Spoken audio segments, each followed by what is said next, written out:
am hurt. You pulled me close to you. You brought me here, a place where I could find myself in you. I won't back down, freedom is what I choose. No more fear, 'cause I have found my happiness in you.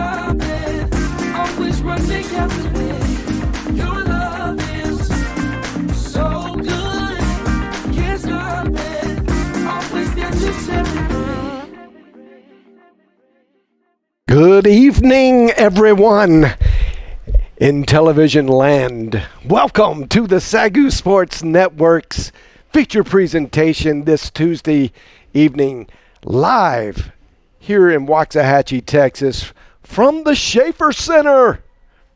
You have Lady Lions basketball. This is John Cookman, your play-by-play host.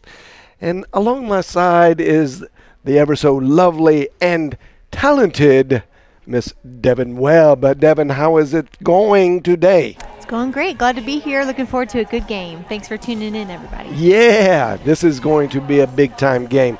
Right now, we're going to kick it down courtside with our very own Jazz Williams. She's with Coach Hank Moore. Jazz, what does Coach have to say?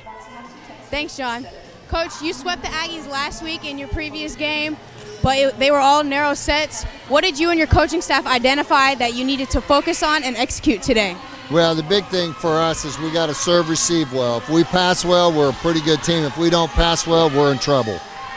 Coach, Rams right side hitter Sydney Charlton recorded her career high of 22 kills in her previous game.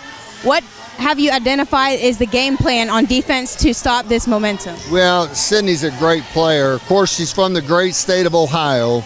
She grew up in the town that my sister lives in, so she's a great kid from Ohio. She's a tremendous player.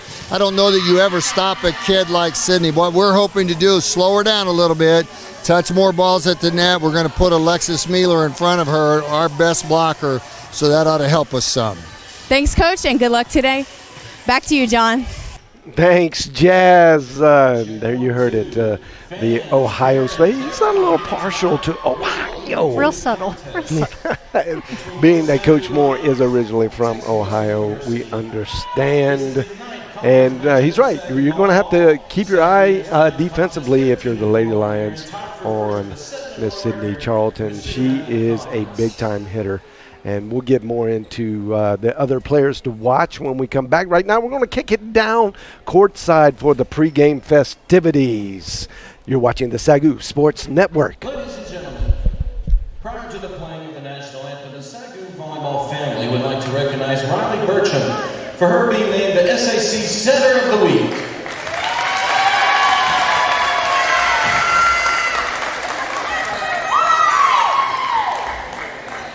At the beginning of this season, Riley shared a prayer request with her teammates and coaches concerning her cousin, Lance Corporal Matthew Burcham.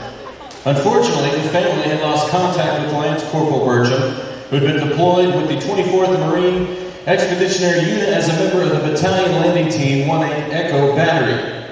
At that time, Lance Corporal Burcham was assisting with evacuations from the Kabul airport. Though his safety was in question for a period of time, on Thursday night, September 23rd, Lance Corporal Burcham returned home safely.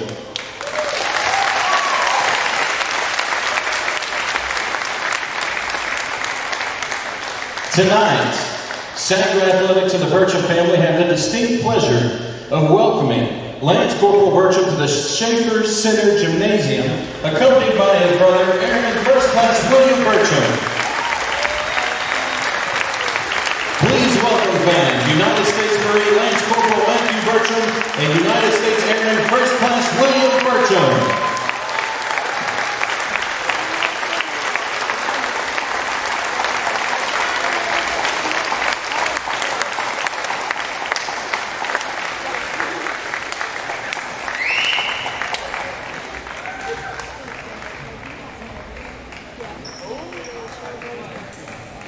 And now, at this time, we ask that you please remain standing and face the flag as you join me in prayer and the singing of the national anthem by Assistant Athletic Trainer Danielle Leonard.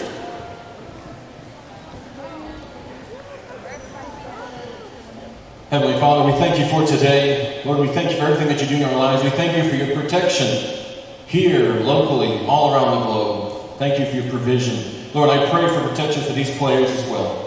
Protect them from all injury and all harm. Be with us on our travels back home as well. Lord, we love you. We thank you. It's in Jesus' name. Amen.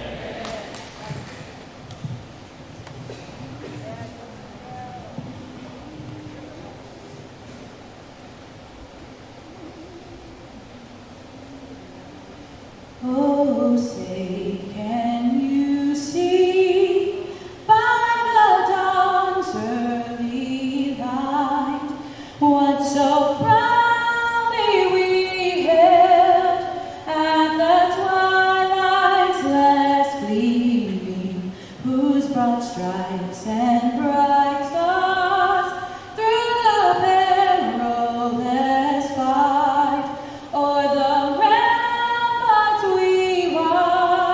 were so gallantly streaming, and the rockets break the long bursting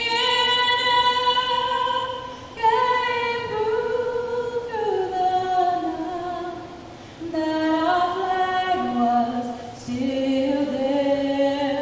Oh, say does that star-spangled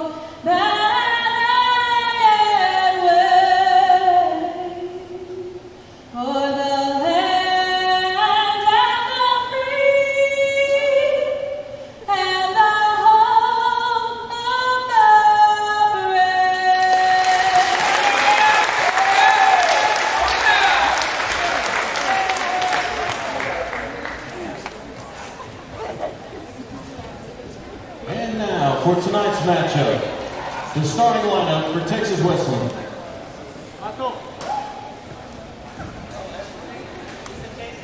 Outside hitter number 1, NAIA Anderson. Middle blocker number 8, Bailey Foy. 7, number 9, Morgan Burns. Right side, number 13, Sydney Charlton. Outside hitter defensive specialist number 14, Andrea Millett. And at libero number 2, Skylar Ward. Head coach is Jessica Ransom. And now, the starting lineups for your SAGU Lady Lions.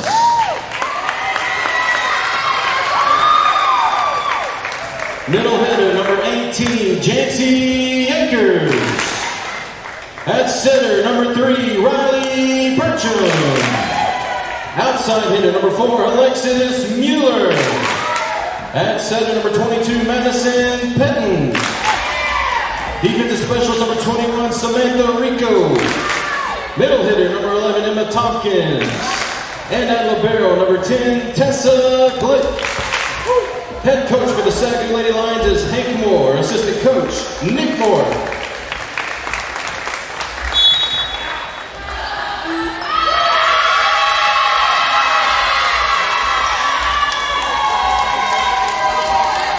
There you have it, the starting lineups for tonight's matchup.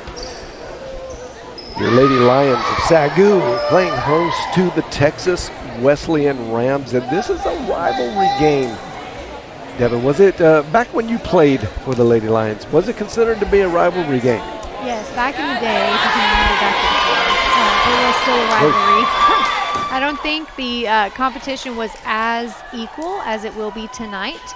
But honestly, the biggest part of the rivalry was between the fans. So yeah. I always remember being happy when we were playing at home so that we didn't have to deal with the fans. They have a tremendous fan base over in Fort Worth due to the Rams. And, yeah, it's gotten rowdy here. Even their fans used to come in droves, and it would get rowdy in the Schaefer Center.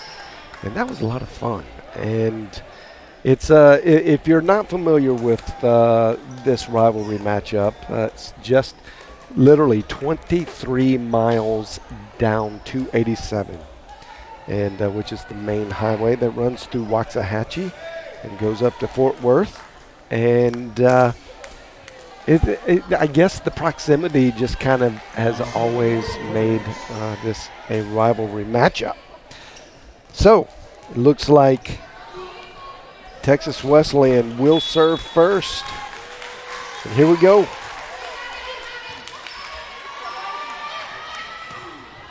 Alexis Mueller gets the first kill attempt, and it was long, not even a chance. Yeah, and you heard Coach Moore in the pregame interview, serve, receive, passing is going to be huge. That was a beautiful pass to start the match here. That's going to be crucial in getting an offensive play set up each time.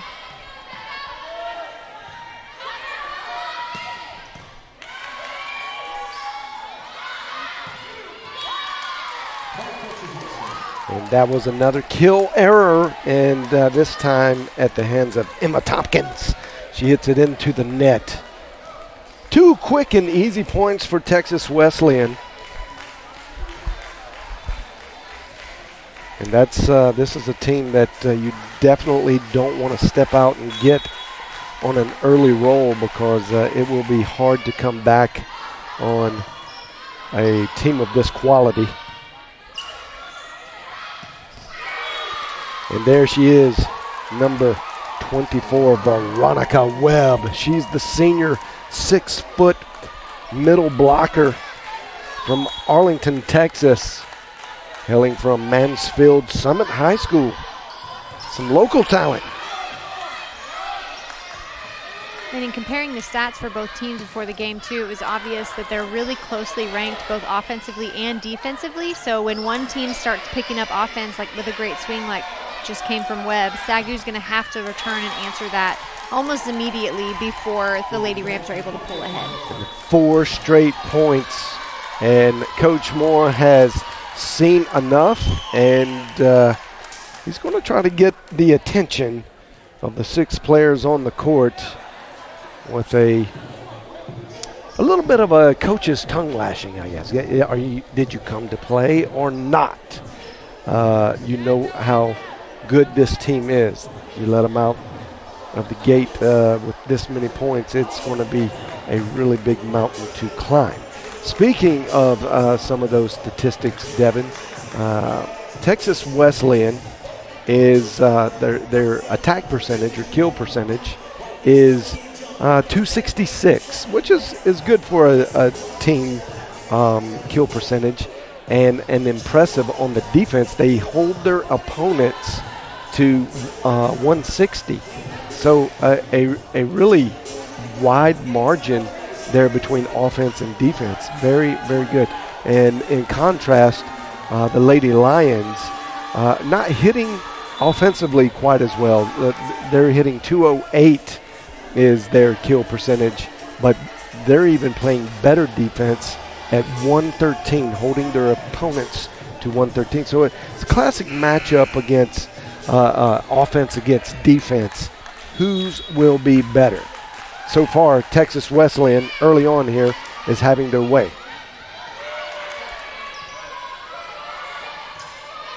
Just getting it over. Mueller has to kind of have a simple roll shot, nothing, and that was a touch, and that is going to be the Rams' point. Out big time early on. You've seen here the Rams have come out and hit much stronger and much more pointed. Good turnover there for the Lady Lions, an opportunity to kind of pull some of that momentum back. But the Rams have come out using the block already. They've come out finding open spots on the floor. They've done some off-speed stuff to switch up the defense. So they're ready to play offensively, and the Lady Lions seem to be playing catch-up a little bit, but you see that off-speed tip there getting them back in the game.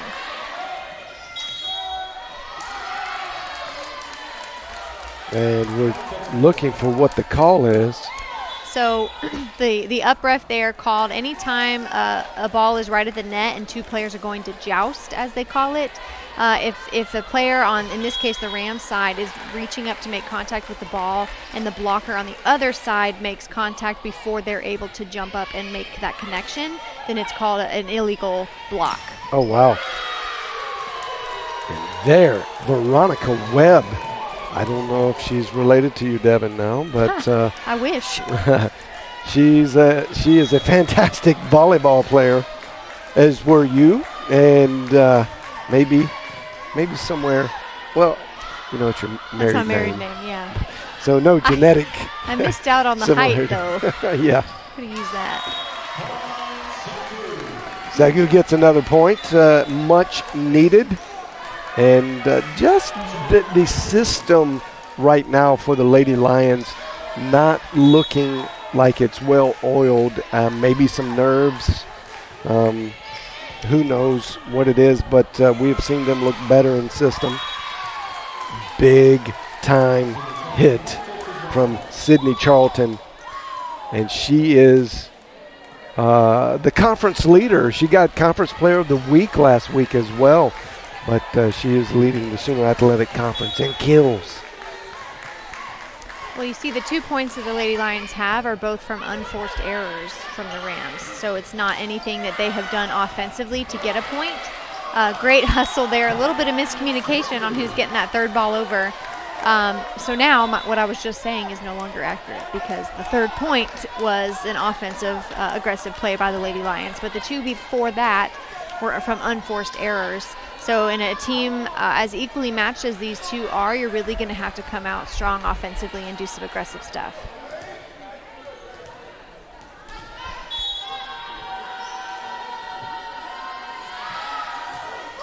Faith Mariquin gets it over on serve. Very nice play by the setter, which is Skylar Ward for the Rams. And she did what Riley Bertram does a lot, is sneaks one in there, and it's kind of, is that technically out of system? Yep, it's called a dump. Sometimes it's a little bit more aggressive than others, but in that case it tipped perfectly off of the middle blocker, making it even more off speed. And it's really hard defensively once you get your feet set to adjust to something like that. Texas Wesleyan not intimidated by the #1 ranking that the Lady Lions are in position right now for. They came in to play. They look loose. They look ready. They didn't have a long bus ride, so things are pretty even. Early on here, they look ready to play. That's a unforced error by Skylar Ward. Just kind of shanked off on the receive. And much needed by the Lady Lions. That great swing right before that by Abby Wells, definitely a momentum shifter. We haven't seen any really hard swings necessarily aggressive. A lot of roll shots, a lot of tips from the Lady Lions, but there Abby Wells came out ready to put that ball away, and she did. Texas Wesleyan saying it was long. Line judge said it was right on the line.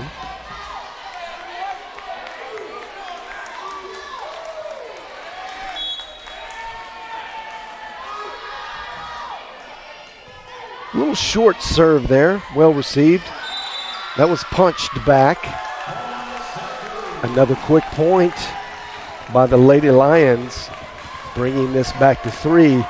Coach Moore has to be taking a big, deep breath and a sigh of relief at this point. It was starting to run away.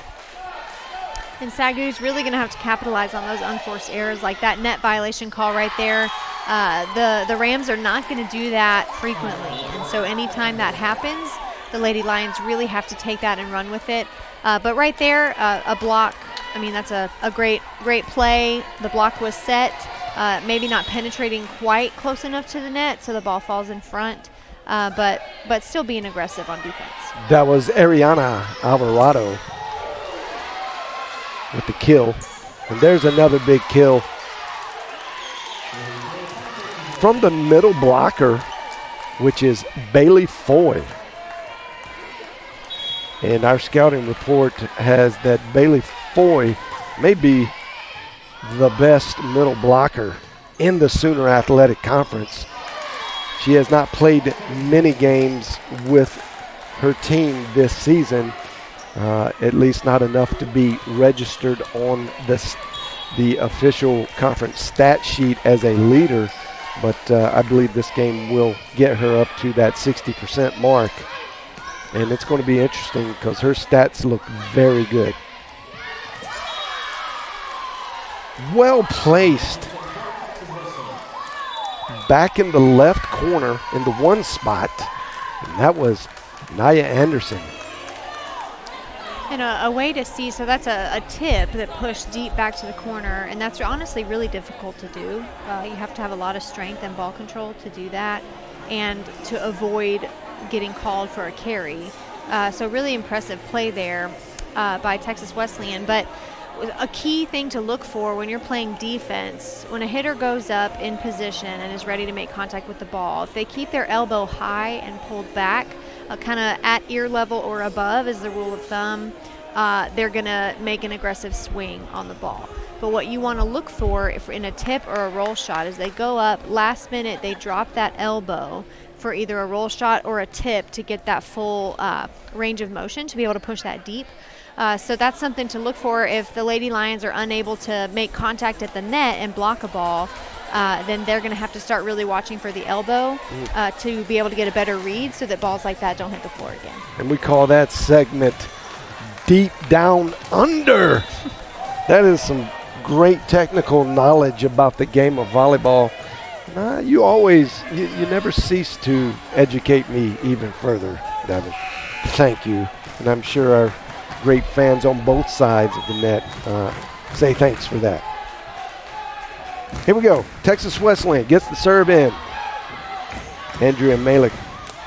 Oh, great hit. That's big time. That's Ava Myers. Over the middle.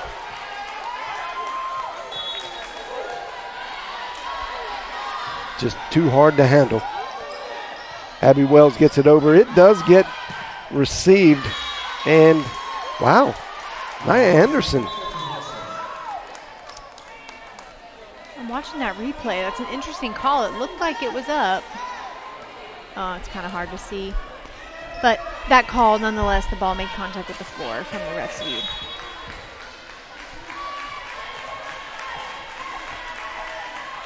Here we go. Texas Wesleyan to serve again. Number 21, Emily Brooks. Good block, Emma Tompkins. NAIA Anderson rears back 2 straight. She is on fire right now. The first one was blocked and came right back to her. She gets another in-system swing at it and was successful. I think she's 3 of 4 right now. Burcham gets it. There's Myers. Had to just get it over. Defensive Lady Lions out of position. That goes right over Maddie Pettin's head. And just well executed by the Rams. You see there in that replay, the entire Lady Lions defense was sucked pretty far in. And no matter what defense you run, I mean, there are tons of options for what to do depending on the player. So that's a lot of watching film. You kind of set your defense prior to getting game ready. But in that instance, you always want to have a player pulled back deep for instances like that. Deep tip to either corner when a ball plays off the block and goes soaring high and deep. You always want to have at least one person pulled deep. And right there, it looked like the Lady Lions were all sucked a little too far inbound.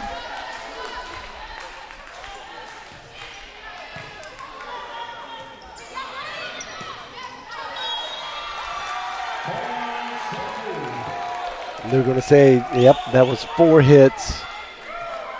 So there's another unforced error that the Lady Lions are going to capitalize on because the game is not over yet. Well, if you're a Lady Lions fan, you hope they capitalize on it.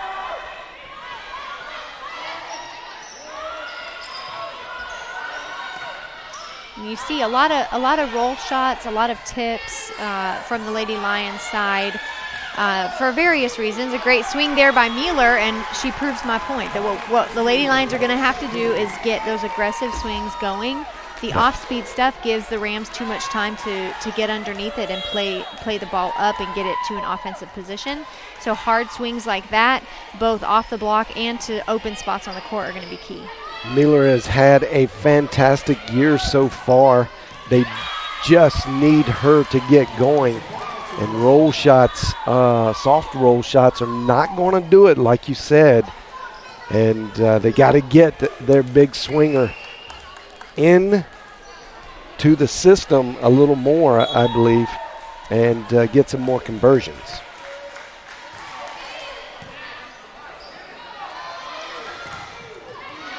Good block. And that's tooling the block by Emma Tompkins. It's a 6-point game. A lot of ground still to cover for the Lady Lions. Texas Wesleyan playing really good defense right now. And it's really interesting to watch Riley Burcham's thought there. Sometimes the setter will immediately go right back out to the outside after a block like that. But if you can get the ball back quick enough, pushing it to the right side makes that middle blocker have to go all the way on the other side of the net, which is pretty exhausting and difficult for them to do. And in that case, that was the right call because there was only one block for her to go up against. Nice little rally there, but the defense at the net for the Rams has been stellar in this first game, and not letting the Lady Lions big hitters have their way like they're used to this season.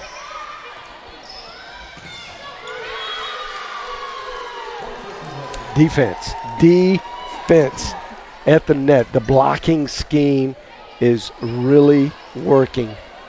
So what'll be interesting here, if they have some options, Mueller can either start trying to tool off the outside hand of the block, or they're setting her a high outside, which depending on where you played club, where you played high school ball, that's called a million different things. A 5, a 1, an outside. They can switch it up though and play a 3, a quick set kind of in between the outside and the middle to try and switch up and get the defense off their game.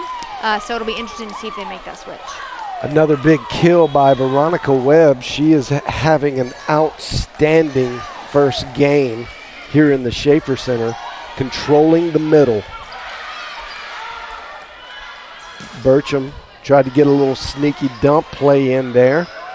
Did not work.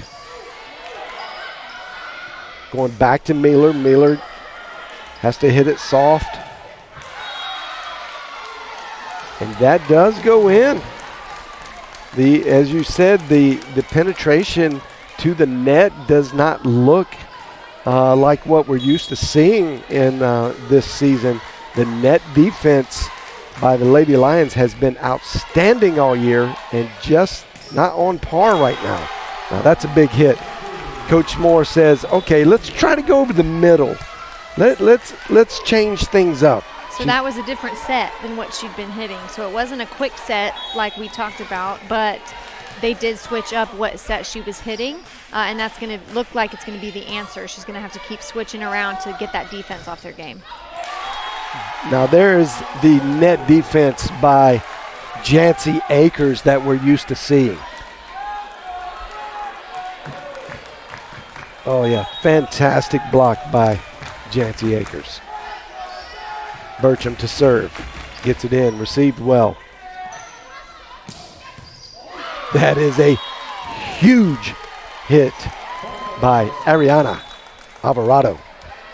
And you'll see in this replay here, Rico in a good spot, but her arms are still moving when she makes contact with the ball. So the number one rule of defense is to get your feet set, because if your arms are moving at all, then your body's not going to be able to absorb the velocity of the ball. So you always want your body to be able to absorb that, so the ball will go straight up. And in that case, a prime example of when you're moving, the ball's going to go the direction your arms are going. And there's Bailey Foy. We mentioned her name a little earlier, and suspected to be the best middle blocker in the conference right now.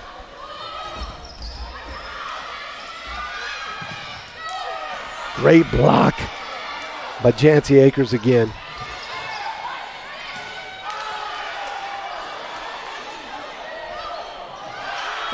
just not letting anything hit the floor. No, nothing. The defense was outstanding would be an understatement. The Rams defense was amazing in that first game, and Coach Moore is going to have to go to the lab and figure this out. And there is a 3-minute break here. And assistant coach Nick Moore is taking his ladies into the locker room to maybe draw up something on the big whiteboard. Yeah, you don't see that often. No, and it's adjustment time. Adjustment time happens a lot of the time, at least in the other sports, in the locker room. Coaches go in, draw up the X's and O's, and try to figure out something different. That's what we call going to the lab, Devin. Couple minutes. We're going to kick this to a short commercial break, and we'll be back in just about a minute and a half. You're watching the SAGU Sports Network. In the recruiting process, we went to a lot of NCAA, D1, D2, D1 AA, FCS, FBS, just all of them. And it's quite a process. And what we liked about the NAIA is that's what they're focusing on, is the student athlete and their character and their future, and it's about them.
Michael W. Smith returns in an intimate evening, September 30th, 7 p.m., Southwestern Assemblies of God University in Waxahachie.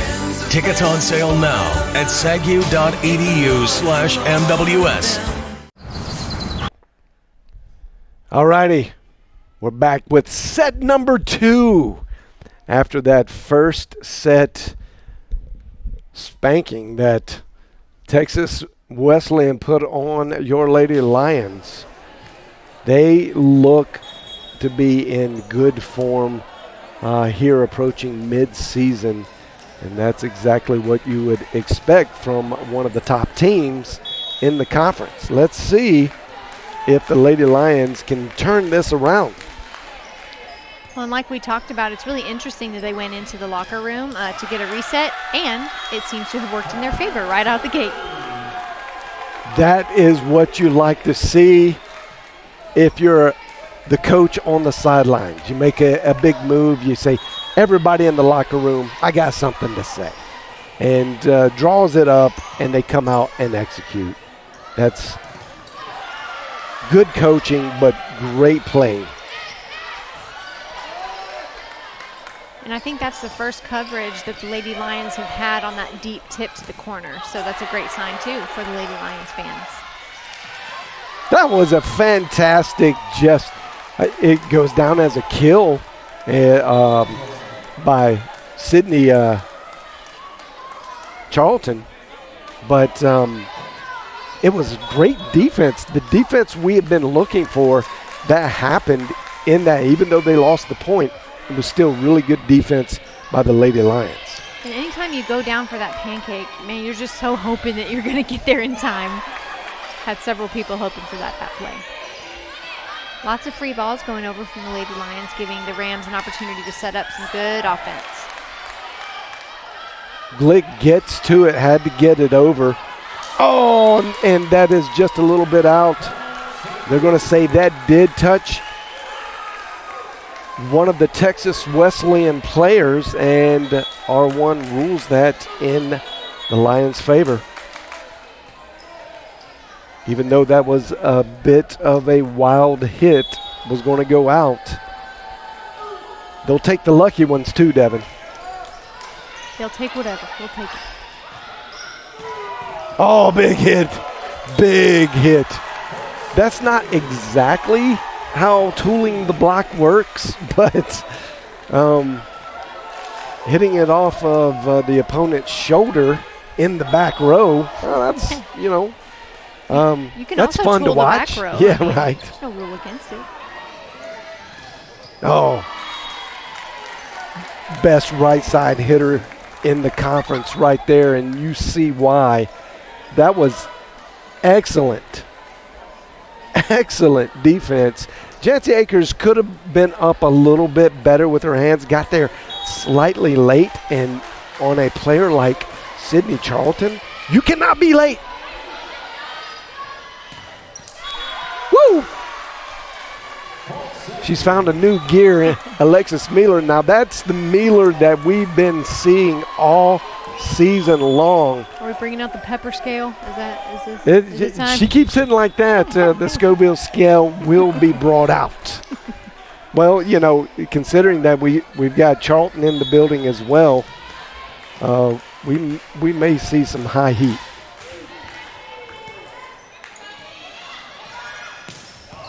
That is a big hit. Oh, Samantha Rico gets back. That's going to go to the Lady Lions. Now watch this. Look at this effort by Rico. Look at that effort. Never giving up on it. You got to love it. You got to love it. And again, that's an unforced error that's huge, especially in a big play like that, where you've got all players running after the ball to keep it in play. And unfortunately, the Lady Lions will give the ball back to the Rams on a missed serve. That was Riley Burcham with the serving error.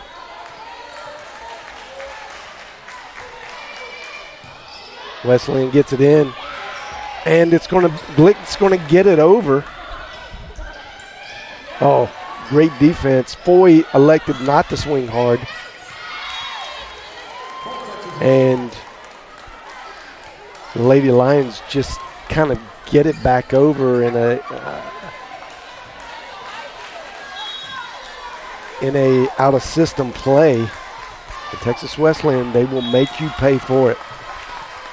Anytime the free ball goes over, it's really kind of viewed as a give me play, if that makes sense. So you don't want to send a free ball over to a team that can turn it back around offensively. Exactly. And the Rams can do that. Yep.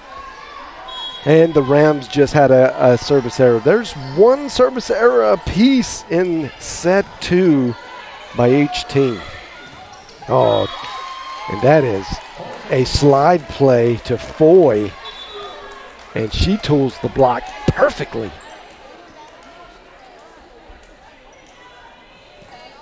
Wow, a lot of talent on this Texas Wesleyan team. Comes another serve by Andrea Milik. Great set. And Abby Wells just misses a little wide. I like that idea that Wells had going cross court. It was very close, as you can see there in the slow motion replay. Very close. If the snap on her wrist would have been just a little faster, that would have gone straight to that open spot at the template line. And before Jancy Akers goes out on a substitution, she seizes the opportunity to get a kill. That was fantastic over the middle, Jancy Akers. Glick, great serve. Somehow Wesleyan keeps it in system. Here comes Ava Myers. She rolls it over. Not in a great place. Again, not in a great place to get a big swing. And Riley Bertram. So it looks like a little bit of a miscommunication there. Rule of thumb, now that one's a little bit tricky because it was technically an offensive play, not a free ball. See if we can see that again. If You'll see where the indecision was happening right there at the end of the play. So as a rule of thumb, the setter, if it's a free ball, is not going to take that first ball. So that the reason that's tricky is you see there the miscommunication. It's kind of a free ball, but kind of not. It was a high play over. So common error there, miscommunication, but returned very nicely by Abby Wells. Great kill going back left corner using all of the court. And the way she hits the ball, she hits it extremely hard. She needs a lot of that court to make that work. Oh, that's it! That rolled down. That had the little top side spin on it and rolled off the table right in front of the line. And even I thought that was going to be long. She's rearing back on those, hitting them hard. And that is a service error. So 2 service errors by the Lady Lions, 1 by the Rams. And if you'll notice, the difference in the offensive speed of the Lady Lions is reflected in the scoreboard here. So both teams have had a couple service errors, a couple unforced errors, but then both teams, the Rams were already there offensively in set 1, but the Lady Lions have come out ready to play here in set 2, and you see that they're not letting the Rams pull ahead scoreboard-wise. Right now, Ava Myers just can't seem to get a good set to her, so she's having to make anything work, and she really made that one work. Bad receive for the Rams. Great serve by Ava Myers.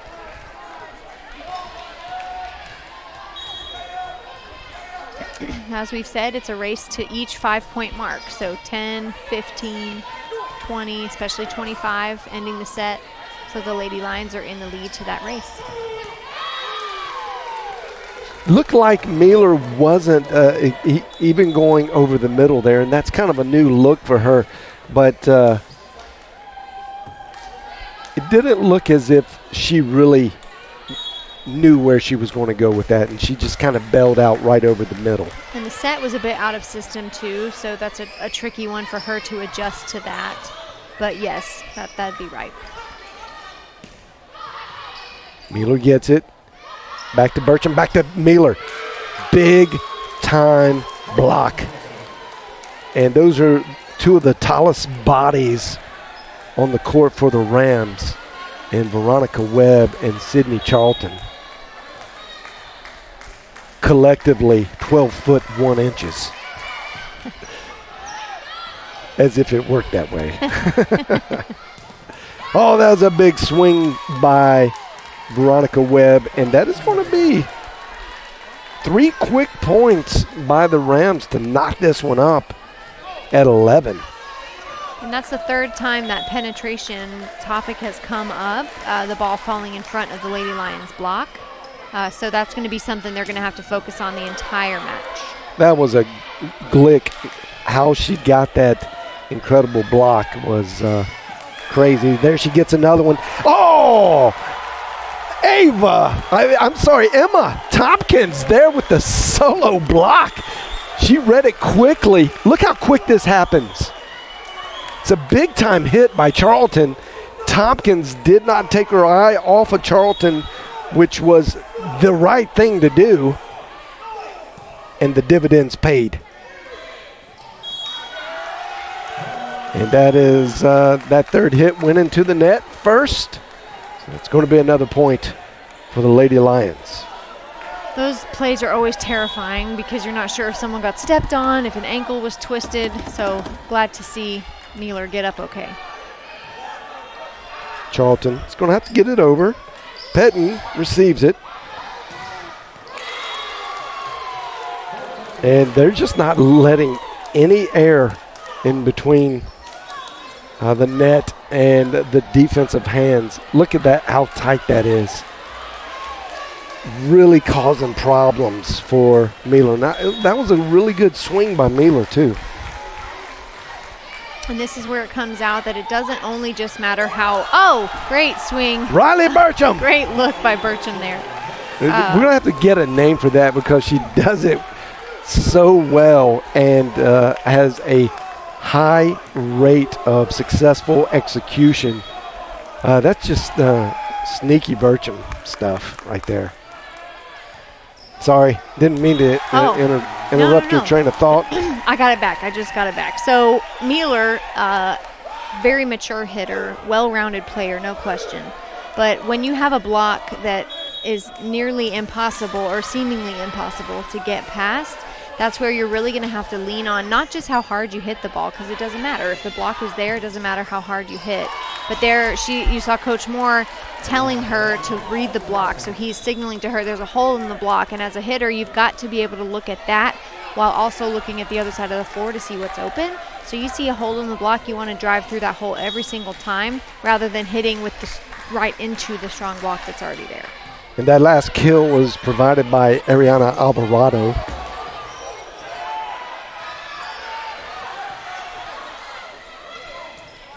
Oh, Foy just punches one through the solo blocking attempt. SAGU not there with the defensive wall, and she takes advantage on the slide play. Akers a little late to get there. And there's a big swing by Mealer. This is just going to have to be a free ball. And that was tipped. Oh, what defense! Got to get it over. Glick gets it over. Now it's in system. Foy. The defense for the Rams has been amazing. Mealer gets it over. Oh, that was a really great over the ball. And that's going to go to the Lions. What a rally. Starting to get tight, Devin. The tension, the nerves. This is where senior leadership, veteran experience comes into play. Well, and you just see the speed of the Rams every defensive play. They're not going to let a ball really even come close to touching the ground. And it's paying dividends, as you've said, in the way they're able to play offense. And Foy, yet successful with another slide play. And I don't know why you wouldn't run that until SAGU can prove that they can stop it.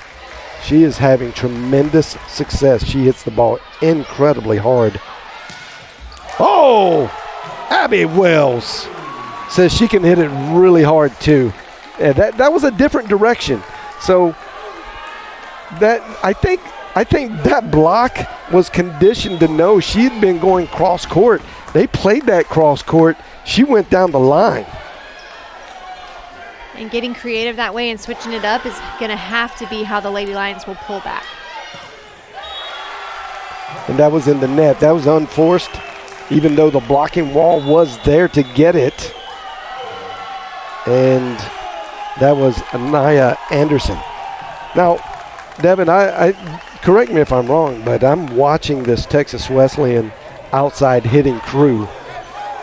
There is no one that is hitting the ball on the outsides, and even the middle blocker, she's getting a lot of outside attempts through the slide play that can't hit the air out of the ball.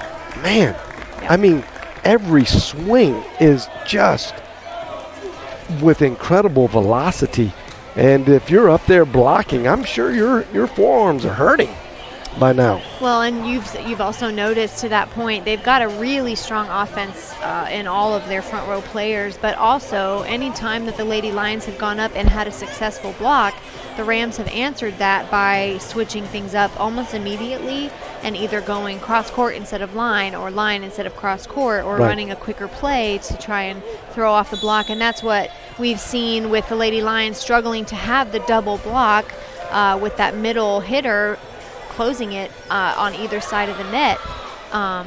They have done well in switching it up and really tiring out the Lady Lions defense at the net. And I mean, but at the same time, we've seen the Lady Lions be successful in the hard swings from Abby Wells, switching it up down the line. Yeah. When you have strong blocking teams on both sides of the net, that's what you have to do. Yeah, and the Lady Lions are showing just pure grit right now with this 3-point lead. And it's going to take some just some savviness and some just strong willpower to gut this one out. And that looked like it possibly could have been a try for either that was just a bad receive, got too close to the net, and she tried to jump it over, and the defense for Lady Lions wasn't going to have it. Oh, my goodness. I just can't decide if it's Foy or Alvarado that hits the ball harder. They are both in the Scoville meter and approaching ghost pepper speeds.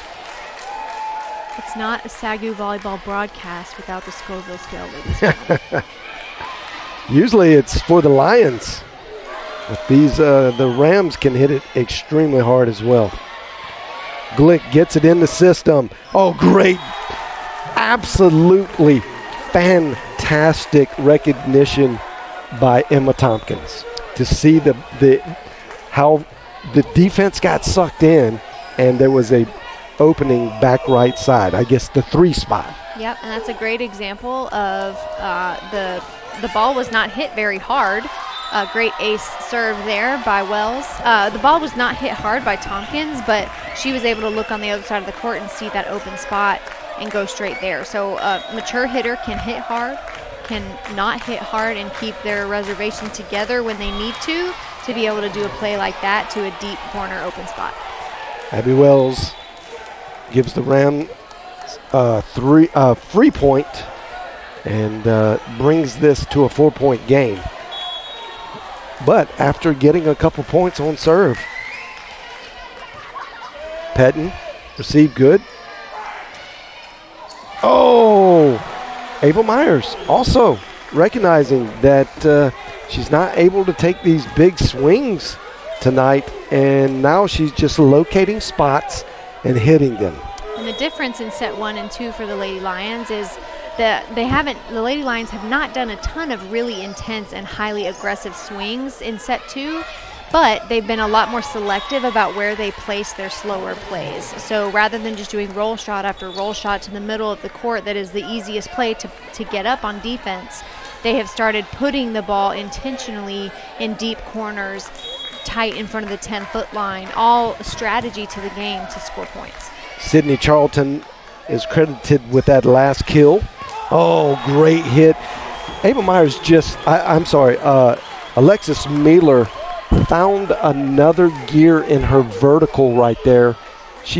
Look how high she is. Just goes over the block. Instead of through it, goes over it.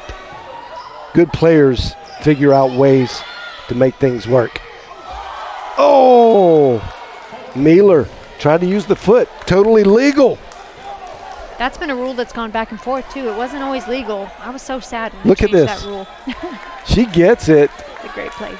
But soccer skills not on display tonight for Mueller. That's all right. Still 4-point lead. Receive is good. Going back to Mueller. Mueller, oh my goodness. R1 said that was on the line. Let's see if we can see that. Wow, that is so close. So close. Yeah, it's hard to tell because the camera angle was not dead down the line. Looks like they're going to challenge it a little bit. And rightfully so. I mean, anything that close, you want to pick the brain of the referee that called that. Just we were really close to it, Miss Ref. It didn't look in. What did you see? Are you sure you saw that? Not very, very rarely will a referee change their minds. That's going to be in, and that is set point. Gritty play by the Lady Lions. And hey, that locker room, that we may talk about that for the rest of the year. We have not seen Coach Moore take his team to the locker room in between sets ever. And they got a good old-fashioned spanking in set one by the Rams, 25-14. That's just not the SAGU Lady Lions way to play. Not this year for sure. They have been playing so well. So I'm sure he was disturbed by that loss and needed to say a few things and draw up a few things. There's this really big board in the ladies' locker room that I think he can emphatically draw on. I'm trying to draw some pictures here so our people that are watching can imagine that, but it's effective. It's effective. It made the difference here for sure. I think so, and that was a different Lions ball club in set number 2 than we saw in set 1. And I think that happened. We're going to throw it down the court side right now with Jazra Williams. She's with assistant coach Nicholas Moore. Jazra.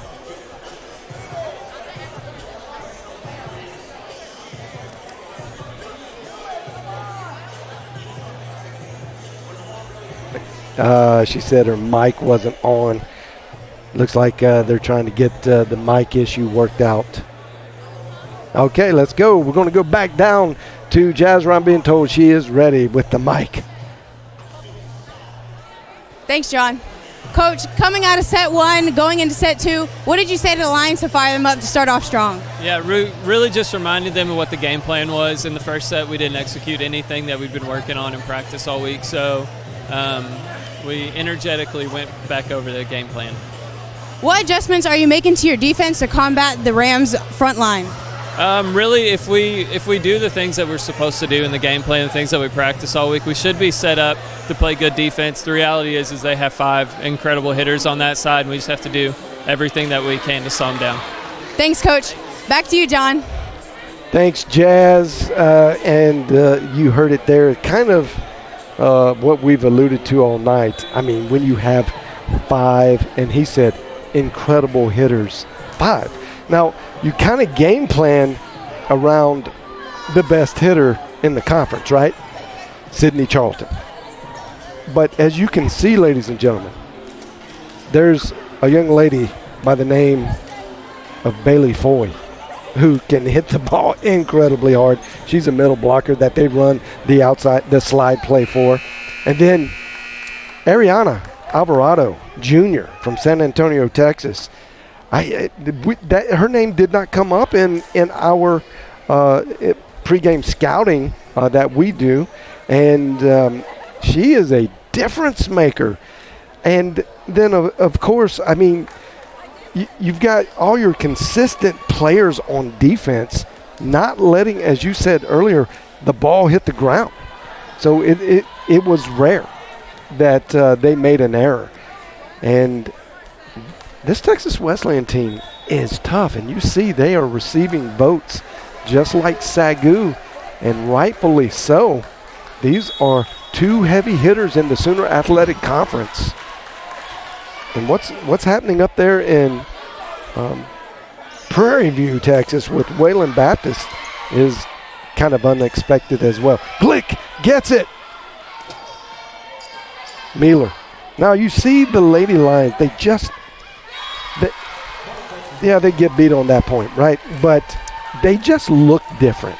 They look like they have some confidence, and they're in formation. They're ready. They're down, and they're not taking things for granted. Well, and what you said earlier about the defense of the Rams, that combination with the strong offensive plays that they're running is clearly pulling them ahead. You see there Mueller and team calling for a touch here. Coach Moore kind of changes some things up on their side of the net. But you've got to have every little thing right. I remember Coach Moore saying, we just got to do the little things right. It doesn't help you to just have one really strong hitter, although right there, Mueller with a strong swing cross court, something we haven't seen her get past the block for a lot. Great swing there, perfectly timed. But you can't just have a strong hitter. You've got to have the full package here. And we saw a little more of that from the Lady Lions in set 2. And they're back out here set 3 with more of the same. On that last kill by Mueller, now you saw her go in with extreme confidence, and that is the result that we've been getting all year with that. But that was a solo blocker. And, man, you cannot guard her with a solo blocker. And they have it. That's the first time I've seen them just send one her way. And that's in the net. I think that's in the net. And looks like they're going to call a touch and send Burcham up. Oh, really? Oh, yeah, it did. It bounced off the net. I saw it. And that was off Mueller. That did go off Mueller. It was in the top part of the net. It happened so fast that looked like it just went straight down in real time. And Pettin gets it. Burcham to Mueller. Mueller tools the block. So good. She's starting to get a little more confidence, you see. They sent 2 her way that time, which is what they're going to do 99% of the time on Mueller. That's just how you play it. And she tooled the outside elbow, like you said. That's what you got to do to be a great hitter. Burcham, service error. Something that I've noticed from last year to this year and is a big change is they're taking care of the serves a lot better. Yes, we've seen a few errors, but there were 2 to 3 times more of that going on last year. Oh, good look by Mueller. And that was Ariana Alvarado. Alvarado just sneaks that one in. Look at that. Perfect. What a great player. And those service errors, I mean, all that really is a lack of focus down at the back line. I mean, there are some people that maybe struggle more than others, but at the core of those errors is just a lack of focus. So that, I mean, I remember practice after practice just focusing so hard on repetitive motion of a serve. You want to be consistent. You want to have that mental strength. And it's crucial, especially in a set like this. Mariquin gets it in. Alvarado, Mariquin gets the dig on that. Not many people have gotten the successful dig from Alvarado kill attempt. Charlton. Oh, that was great athleticism by Ava Myers. Glick is there in the back corner. It's just going to have to go over by Wells. Foy. Oh, that was a great dig attempt by Glick. It just kind of shanks off to the left and hits the I'm going to use one of our former broadcasters, Adam Ferguson, used to call it the net pole. Also known as the antenna, for those of you listening. Myers still can't get a really good set. Oh, tools the block. Alvarado, I mean, right now, player of the game. Well, and as you said, we didn't really mention her before, and she's just come out guns a-blazing. I mean, she's definitely, you see her on the stat sheet, but She's third or fourth down, and you're not thinking, oh, I got to send 2 her way every time. But let me tell you something. You got to send 2 or 3 her way every time. And her athleticism is just outstanding. I mean, can really rise up, go over the block.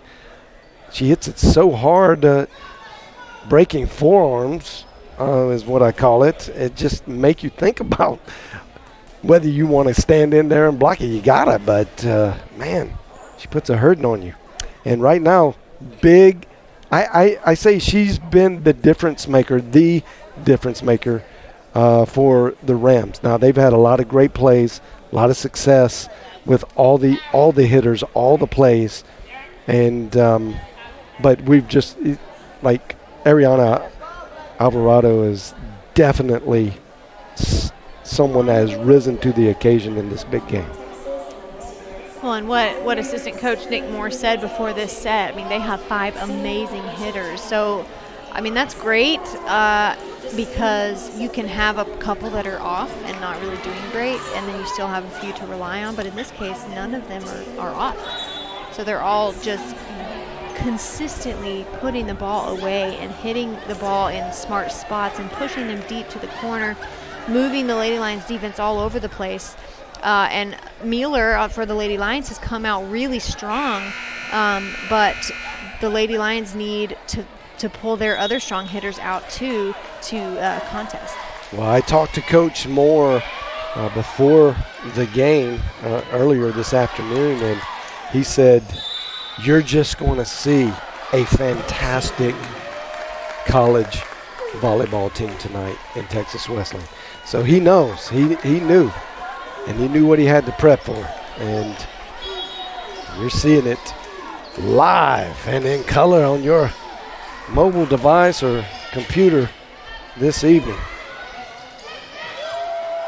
Oh, wow, that's 4. Oh, I thought that was 4 hits, but no one else in the building did, so I guess I'm wrong. But, I mean, man, that is another just – I feel like we have example after example of the Rams just not letting a ball hit the floor. There have been several times where I've thought, oh, that's done, that's going to go down, yeah. And it's up, and it's up And again. there's another diving attempt by NAIA Anderson. Ava Myers, sneakily in this match, has had a little bit of her game taken away from her by the excellent net side defense of Texas Wesleyan. But what do champs do? Champs rise to the occasion and figure a way out, and that's what she's doing. Wow. Again, Alvarado. The velocity of which she's hitting. To see the block here. Yeah, so that ball should have been covered by the block. It looked like it was set a little too far outside, closer to what would be blocking the line. But you saw there's wide open defense back there because that is what the team is hoping the block will cover. And then at that instance, if the block's not there, then it's an uncovered spot on the floor. Head coach Jessica Ransom she's got her mask on, but I can sense there's a look of disgust after that service error, because she knows as well now that the Lady Lions are back in form, you just can't give free points away.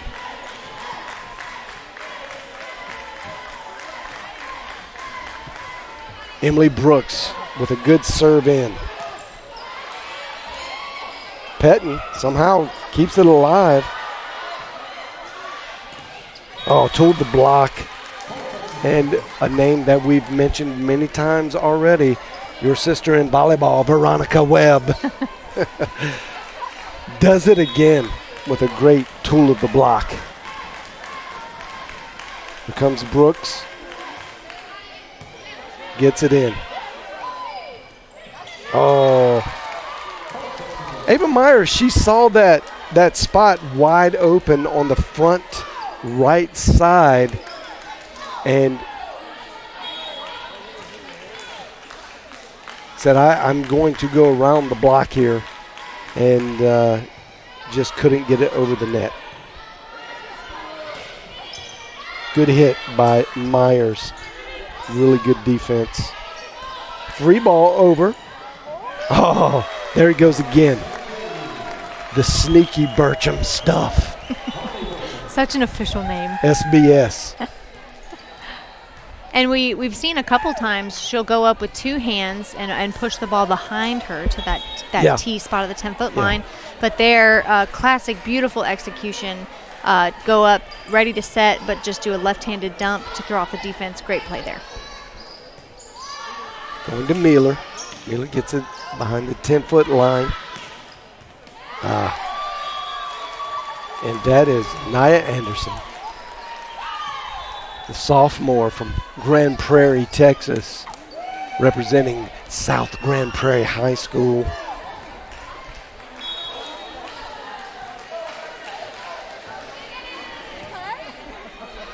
Newcomer to the game, Morgan Burns with that serve, and somehow she gets it. Oh my goodness.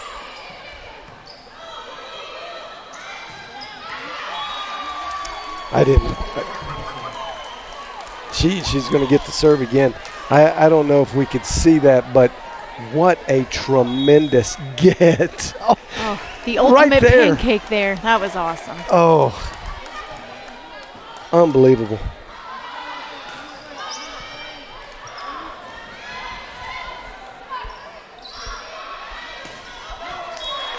Mueller just finding a way. Was a little bit out of position to hit it strong. That's a great indication, though, of a really strong hitter. Like you said, she's a bit out of position. The ball went a little further outside than what she had planned, but she's able to adjust her body enough to still be aggressive and place the ball right where it needs to be. The long arms of Emma Tompkins. And that was tipped, and it might have hit the line. Kill goes to Mueller. And it's a continued fight, point for point here. Much closer point differential than we saw in the first set. And the Lady Lions are not going out easy. They are going to fight point for point as they should, with strategic timeouts, strategic placement of the ball, all of the above. Strategy is going to win this game. Yeah, it started to get away a little bit, and you can't let that happen with a team like the Rams. And there is Veronica. Oh, looks like an ankle got turned. That was kill registered by Veronica Webb, but you're going to want to watch number 1 here as she rushes in. She trips on the libero. She's going to walk it off. No dirt to rub on it here in the Schaefer Center, but she's just going to grit it out and serve this one. Wow. Tough fall. NAIA Anderson.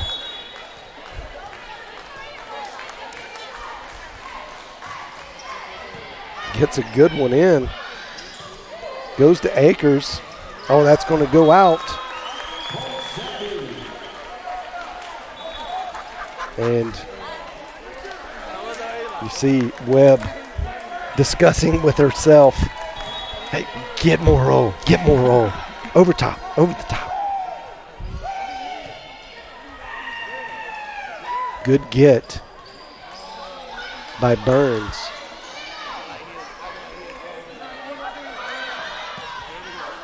And that's out. And this is the first real, I hate even to say consistent, because it's only 2, maybe 3 plays, but unforced errors by the Rams. They've had nothing but consistently strong swings throughout each set tonight, and there we see, I think, 3 in a row of unforced errors. Well, it's not their defense that is causing any, if you would look at it as problematic. Big hit by Abby Wells. Bertram back to Wells. She sees it. She gets it in. That was a really good thought. Oh, boy. Oh, another unforced error, hitting error. Coming in bunches right here, and it is knotted up 15-15. What do you think about that? Because Rams were first to 15, but it's knotted up at 15 now.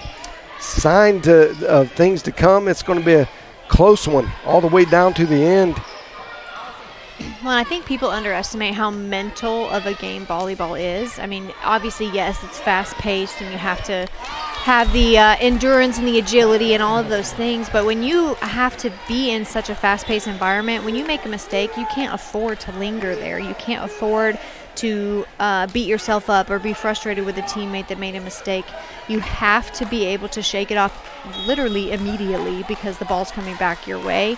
And I think that may be a little bit of what we're seeing here in the Rams. It's a third set. Both teams have been playing really hard. They may feel a little bit fatigued. It's a little bit harder to recover mentally when you're in that space. Great volley. Oh, my goodness. Abby Wells getting cranked up. Wow. That was a big hit.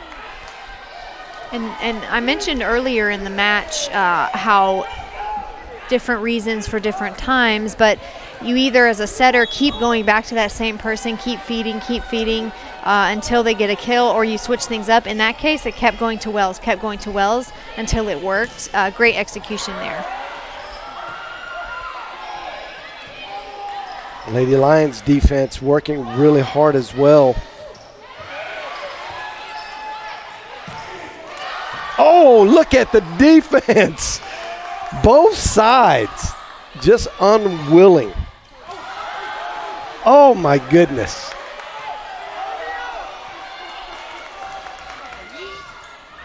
Big block by Jancy Akers and Ava Myers. I believe Ava Myers got most of that block,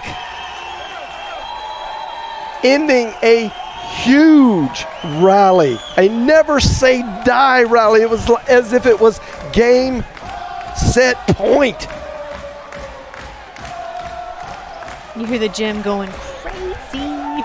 That's awesome. The football team, the basketball team, I believe all the athletic teams are in the building tonight on this great Tuesday night, supporting their Lady Lions. Very fun atmosphere in the Schaefer Center tonight. Wow. Foy with maybe some Carolina Reaper. And the reason I say that is I didn't even see from the time she contacted to when it hit the defensive player. It was instant. Well, and you saw Bertram there kind of hesitate defensively. She ended up making contact with the ball as if she was going to try and use her hands to play it up. But it was a little bit lower than what she anticipated, which is why the ball went straight down to the ground. Great swing there, Jancy Akers. Perfectly timed set. Such a pretty swing. That was incredibly nice. Perfectly timed. Little Thor's hammer coming down the middle.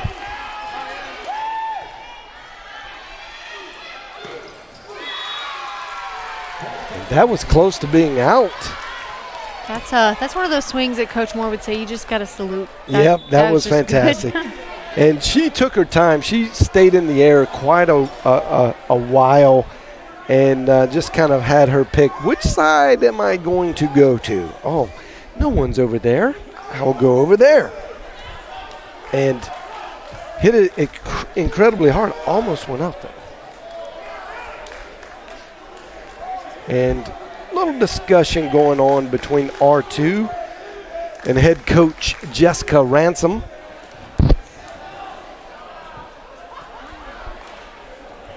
With the masks on, I have keen lip reading skills I have developed over the years, and they're not letting me in, Devin.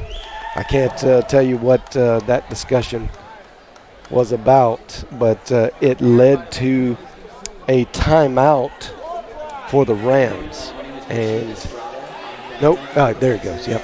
So each team at this point, 18-18. Game goes to 25, and both teams have one timeout left. And the playing field is literally equal right now. I mean, in all senses. Each team has one set. The score is the same. So it's really an even slate. Both teams have their own combined amount of unforced errors.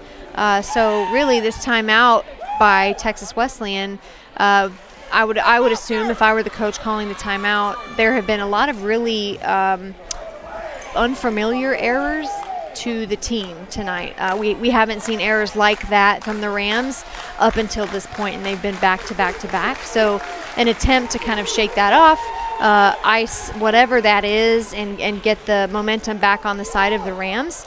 The Lady Lions have really picked up their defense, playing really scrappy ball, which is awesome, and it's really playing to their benefit, as we have seen in the last couple of longer rallies where you're really putting endurance to the test.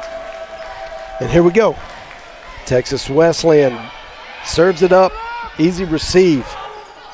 And that is a tooling of the block by Abby Wells, having a really good set number 3 in this match. Maddie Pettin back to serve for the Lady Lions. Gets it in. Pettin keeps it alive. Myers, somehow it gets trapped and the Rams get it. Pettin gets it again. Oh, and that swing, I think it was because she jumped sideways. She fell off balance. Look, she'll kind of go, it was way behind her. Yep. It's really hard when the ball's so far behind you you can snap your wrist as much as you want, yeah, but it's really hard to bring the ball down. Yep. Without carrying it. Yeah. And that's a tool of the block all the way to the back line by Ava Myers, keeping SAGU's lead at 1. And there was a time in this set number 3, that your Lady Lions were down 5.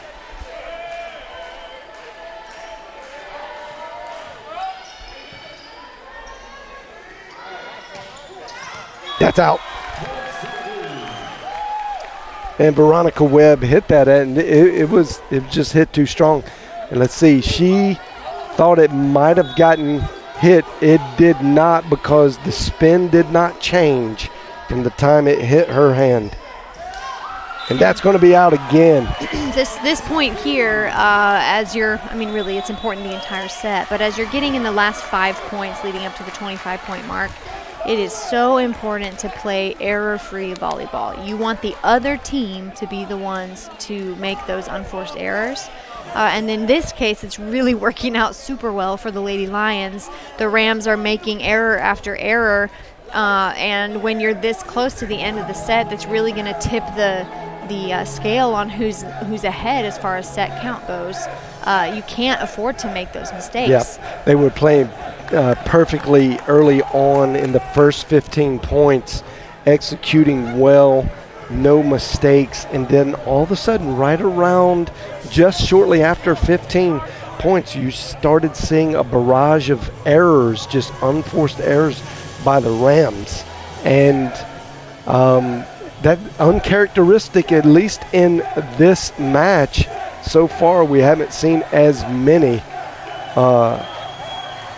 of those unforced errors. So could be a little fatigue, stamina. This is when the game goes late. Lady Lions have performed extremely well throughout this season. They seem to be in good condition. Let's see if it holds up here. I am sure the Rams are not going to go just quietly. Ava Myers serves. Oh, a killer service error at this point in the game. Myers tries to put it deep, and it was ever so close to that back line. And if you are Coach Jessica Ransom right now, you're just giving yourself a real subtle pat on the back for icing that server with that timeout. Yeah, that was great. Oh, actually that could have been retrieved off of the backboard, the basketball goal. Goals are down for this game on both sides due to an equipment malfunction that raises them. That one bounced off the board. Could have been played. Woo! Big hit by Sydney Charlton. And she tooled the block there successfully. Just a 2-point game. Lady Lions needs 2 points to get out of this one with a win. Pettin keeps it alive. Glick there. Oh my goodness, that is just focus, Devin. Focus playing. And Alexis Mueller tools the block off of Veronica Webb. And as you mentioned, the Lady Lions coming out in the points of the match where you need more endurance as these sets are getting longer, rallies are getting longer. Mueller's a great example of that. Doesn't really seem to phase her. She's coming out just as strong at the beginning of a rally as she is at the end. That was not off of Veronica Webb. That was actually off of Sydney Charlton. That was, yeah, that Coach Moore is, and you'll be able to see it maybe on the replay from the middle camera. The hand was over the net, and that is what Coach Moore got off the bench for. So that call can go two ways. Either it's an error on the team where the setter's going up and she's back row, which is what was called just now, or it's the defensive team coming over the net while the setter's trying to make a play. I got to be honest, that I don't know that I would have called that the same way there. And now it is a 1-point game. Texas Wesleyan making their comeback. This is right now set point. If this goes for the Lady Lions, they get out by the hair on their chinny chin chin. Nice little dink over. Just like old times. Oh, the defense is amazing. Oh, Abby Wells with the changeup. You're used to seeing it at like 120 miles per hour coming off of her kill attempt to a 50-mile-an-hour little dump over the middle. Wow. And that's what the defense was ready for. They were ready for that really hard swing, and she knew that. So she saw that open spot in the middle, put the ball away. Sounds like a Manchester U soccer game in the Schaefer Center with all of the cheers and jeers. It is really live and loud in the Schaefer Center tonight. And that was reason to celebrate. The Lady Lions just hung on for dear life and were successful. Wow. That was a great game, Devin. That was. That and was now all the momentum game. is on the Lady Lions side. So here, if you're Texas Wesleyan coming out, again, we talked about the ability to be strong mentally in the game of volleyball. The Rams are going to have to come out and not view themselves as underneath. They're going to have to really pull up and play with the same zest and excitement and energy that they've been playing with. But really, I wish I had kept track of how many unforced errors they had, because I want to say it was close to 10. I mean, it was a lot. And so those are just free points you're giving on a platter to the other team. And the Lady Lions took great advantage of that, as they should have, partnered with great defense on that side of the floor and strong offensive swings and strategy plays So again, Lady Lions up 2-1, but I don't see the Rams going down easy at all. Oh no, that not at all. Just like they brought it back like we thought they would, and make that a 2-point game. It is so impressive. I hope it's coming across on the video how impressive the Rams defense is. They just get to everything. You say, don't let the ball hit the floor. They don't. They really don't. It was other hitting errors, but the defense is remarkable. Yep. And Something to really be proud of. the scrappiness, probably an unofficial word, but it really works. It really does. Yep. We saw a lot of it. The chicken wing plays where they're throwing an arm out to try and get a ball up. While not a necessarily good go-to move when you're playing defense, when you're trying to just get the ball up, it's evident that the Rams have that control even with trying to play as scrappy as possible. And that combination is really hard to stop. And I'd like to also say you're not going to get a win unless you play really lights-out defense as well.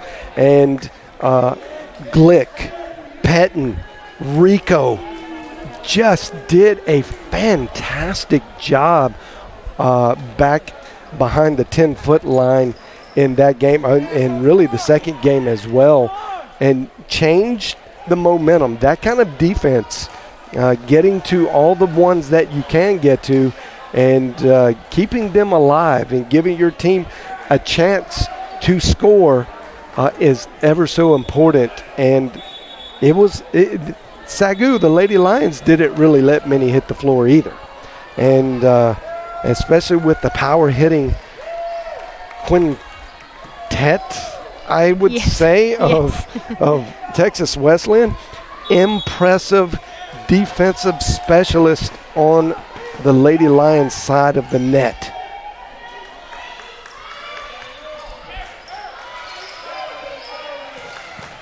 Mealer feeling good. Oh, got a good hit. That went off of Emma Tompkins as the joust happened, and Foy will get credit. Not really a joust, but that was a good kill by Foy. They started the set with a really, really gentle tip from the right side of the floor, which we hadn't seen a lot of, at least from that side. But then very quickly returned to their high-velocity swing. The mix-up strategy is going to be at play, I feel, in this set. A lot of off-speed. Only if you could hit it 4 times. But that was a nice little plinko game, not to let the ball hit the floor. Just got to get it over in 3, though.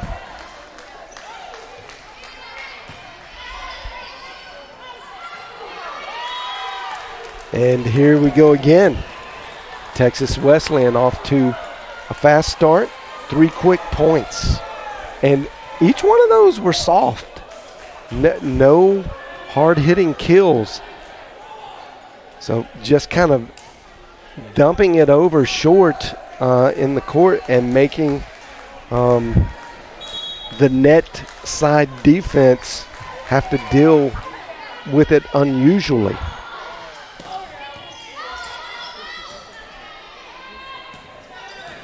Oh, that was a really good hit by NAIA Anderson from beyond the 10-foot line. We haven't seen a lot of deep shots like that. Oh, that was fantastic.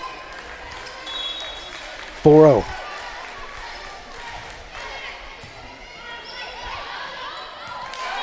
And there is some sneaky Bertram stuff.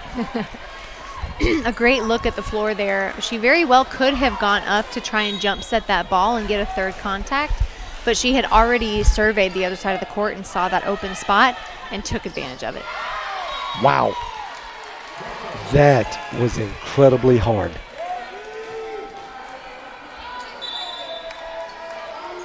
Foy, wow. Just goes through.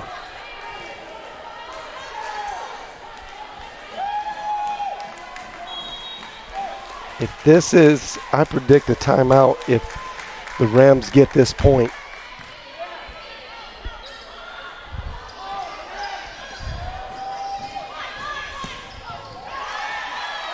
Pettin, wow, what an effort. Just couldn't get a lot on it, but actually got her hand on it.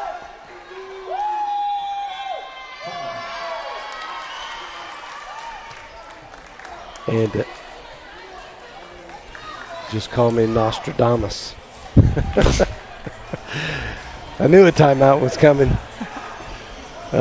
You got to, with a 5-point lead, and a little bit like the last game, you don't want to let the Rams get more than 5 points out, because I don't think you've had success. In set number 3, Lady Lions did let it get to a 5-point deficit at early on in the game, and then they were able to rally. But if you get to that 6 mark, it is really going to be a big mountain to climb. Well, and it hasn't really felt like the unforced error from like a service error or hitting things out of bounds. Yep. The Lady Lions have been playing hard. It's really just been on the slightly less clean side of defense where these points have come from. Well, and credit the Rams. They've thrown a mix-up game at them. Yeah. They're not hitting the ball extremely hard right now. So just giving the Lions a different look.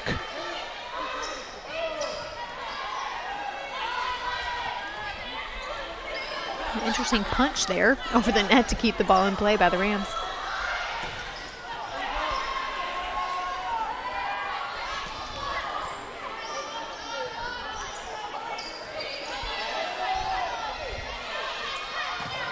Good block. I believe that was Riley Burcham. Yeah, a good triple block set up there. Much needed point. Take away some of this momentum that the Rams have going for them right now. But we need a good series of serves. Riley Burcham gets it in. Good receive. Here comes Anderson. Burcham gets there. Broken play. Oh. The defense really broke down there for the Lions. And that's a tough play for Akers to turn around, because the rule of thumb is that the middle blocker is not supposed to reach back. You always want to trust that your defense is going to be there to cover up a block. But in that case, she turned around and she was like, oh, I'm so close, I probably could reach that. But she did the right thing in trusting her players, and sometimes it's just a little too fast to get there.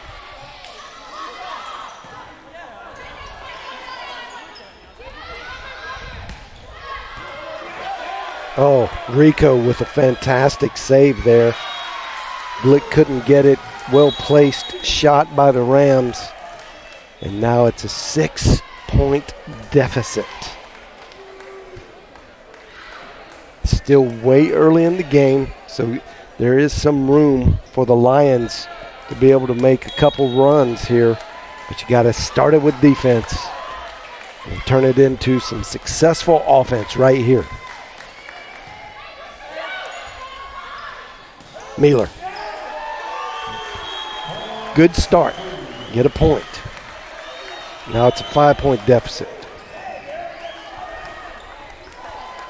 It's really hard to feel a shift in momentum until that scoreboard takes a flip. So the Lady Lions have an uphill battle here to fight this 5-point deficit, but with each strong play, strong swing, clean pass, it picks away at that lead that the Rams have.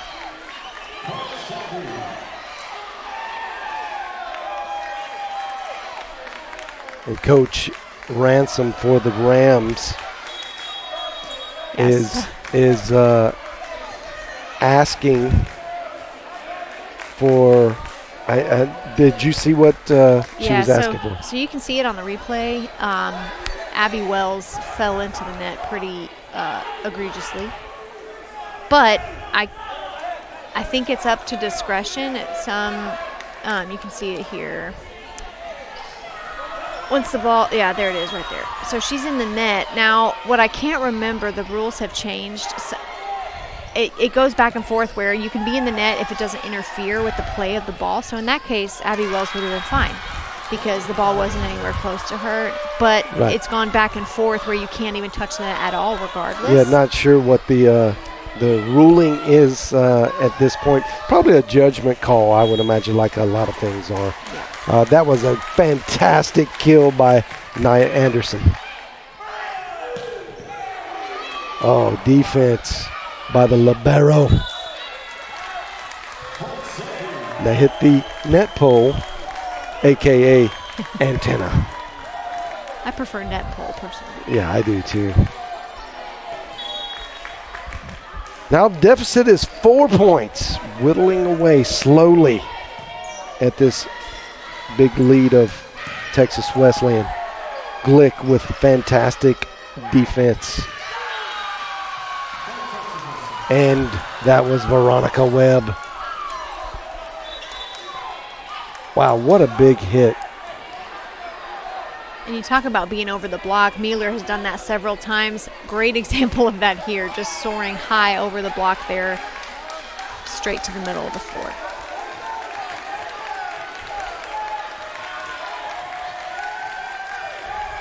R2 back in position. Now they're ready to go. Anderson delivers a service error. A little long. Not what the Rams needed to keep their momentum going. Coach Ransom knows just can't give the Lady Lions too much room to make a comeback. Myers elects to just softly put it over, then gets the pancake or the happy birthday. Causes an out-of-system play for Charlton, and she just had to kind of get it over because it was out of system as far as who was setting. Did the best she could. Glick again.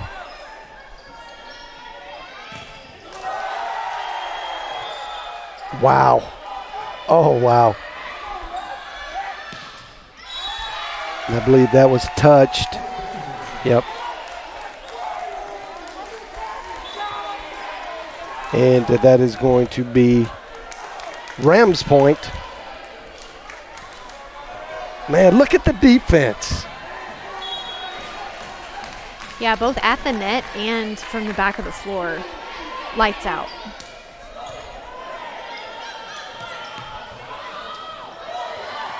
Great hustle there. Rams showing how important it is to never give up on a play. Going after everything. And Morgan Burns got caught just, I don't want to say taking a nap, but she was kind of watching the top of the net, and it snuck in there. She wasn't down, and I think as a setter that's hard to get in the defensive position because you know you got to run up to the front, and it's going to be, the ball is going to move to you. Oh, Ava Myers with a service error. And now Skylar Ward comes back in. And not enough, we haven't talked enough about her great defense tonight. Skylar Ward has been just on point defensively, as well as Glick, both liberos. It was tipped. The favor was returned. And SAGU now getting this game to 3. Tompkins lets one sail. And here comes a little bit of the end of the match kind of stamina check, the focus check. You get tired, and this happens in every sport. you've got to dig deeper than ever to maintain the focus and do what you're supposed to do. Silly little errors will cost you a game. Well, those 2 service errors, although, 4 points differential is not huge, but if you think about it, without those, it would be only a now 10-11 set instead of 10-13. So, again, the fighting back point for point is, of course, easier if you don't make those unforced errors, if you just focus at the back of the line and get the ball over and in. And 2 straight receive type errors for the Rams. One by Ruby O'Brien and one by Haley Harvey. Harvey secures that one. Oh, great punch by Foy, but it was defended. Off-speed hit by Jancy Akers. Going across the court, Mealer. Not sure what happened there. Looked like it was landed in. I think it may have hit the antenna. Yeah. Yeah, it did. Yeah. Oh, yeah. All over the antenna.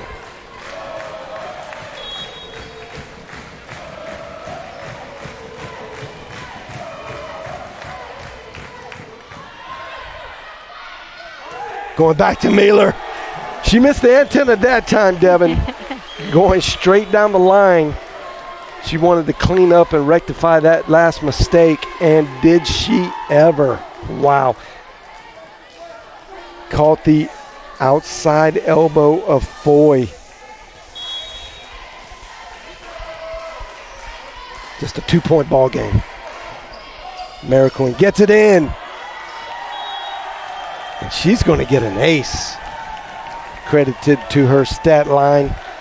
Brings this game back to 1 after being down 6. And you can feel the momentum like we talked about. It. Even though the Lady Lions have been doing some really great things, it's harder to feel that momentum shift until the point differential is less or the score flips. So the Lady Lions are here now only 1 point underneath the Rams, and you feel the energy in the gym really shifting towards that as well. Yep. Big hit by NAIA Anderson. She's coming up big in set 4 for her team. She's done some great things in this set, as well all match, but when they really needed it, she's coming up big. Expands the lead to 2. Make a note of the first to 15. If you're believe in the old volleyball superstition, the first team to 15 usually wins. Well, the Lady Lions have proven that to be wrong twice tonight. Akers playing good defense. And Ava Myers tooling the block off of Sydney Charlton, I believe. Great usage of a really strong block there. That's not even really tooling the block as much as just the defensive hand, where the hands were, just kind of made it go out. Another service error there for the Lady Lions. That's 3. So now if you're doing the math, the Lady Lions could potentially be ahead, 14-13. So not to say that the ability is not there to pull out and win, but it is making it more difficult. The great swing there by Ava Myers. I mean, things like that are going to make it easier for them. Yeah, well, that's what you do. You got to. It is a game of rectifying mistakes and making up for it, and you can. The game allows for that. You make a service error, you just come right back, get 2 points. They got 1. Oh, big hit by Foy. Glick's just going to get it over, but doesn't go deep with it. Oh, tooling of the block by Alvarado. It's the first time we've called her name in this set. She's been huge in this match, dominating in the last 3 sets.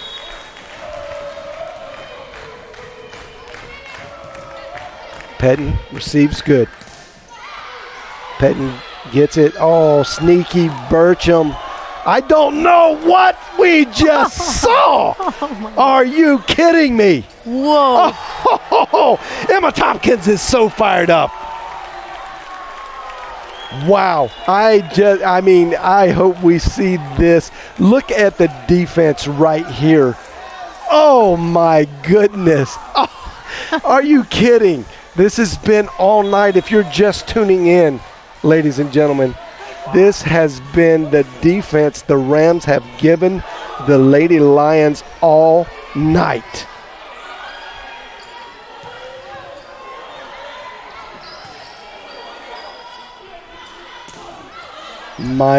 Mealer with the kill attempt. Oh, that's going to, yep, that was hit.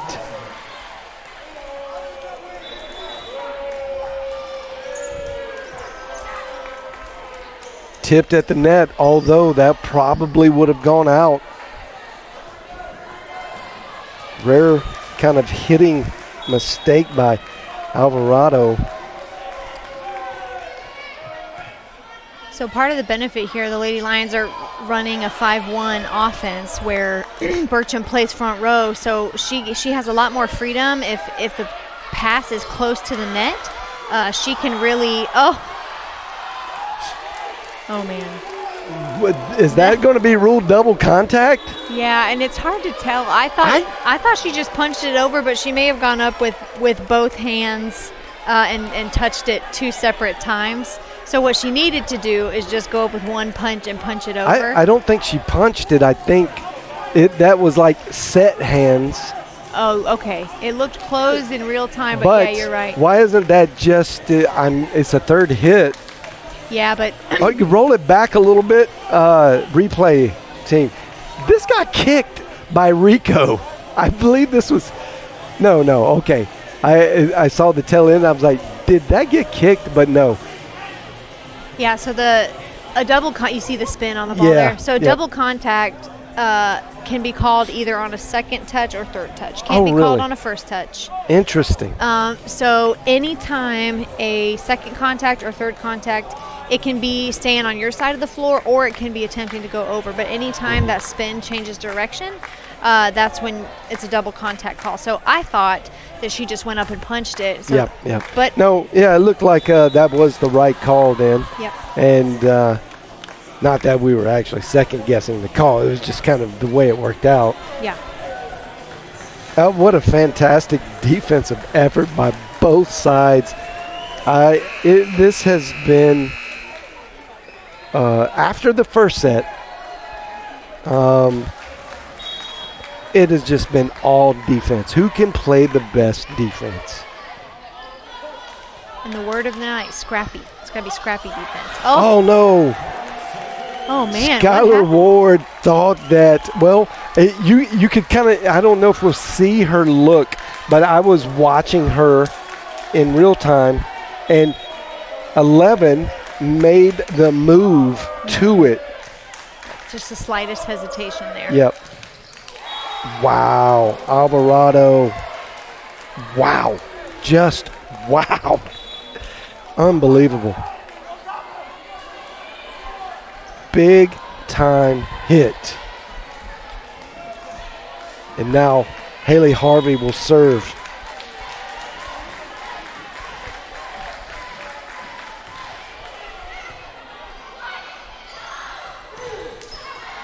Glick's there. Yep. Burcham knew she kind of rushed to that and tried to get it over, but defense is just too big over the middle. The Rams' middle blockers are just awesome. Well, and balls coming off the block like that are so hard to read. They can really go any direction, as evidenced by that last play. Rico gets it in the system. Mealer kind of rolls it over.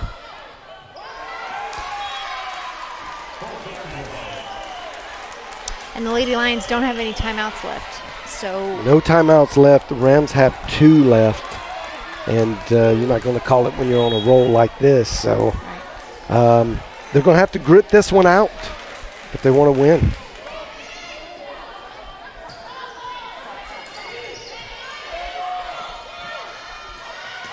Oh, wow. Wide open net. Yep. And for Foy, that's child's play. Yep. Great swing. Took full advantage of that, as she should have. Great execution.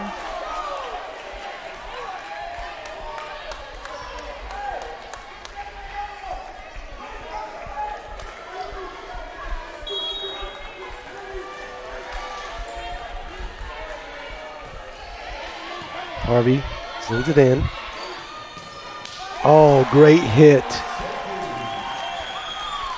Mealer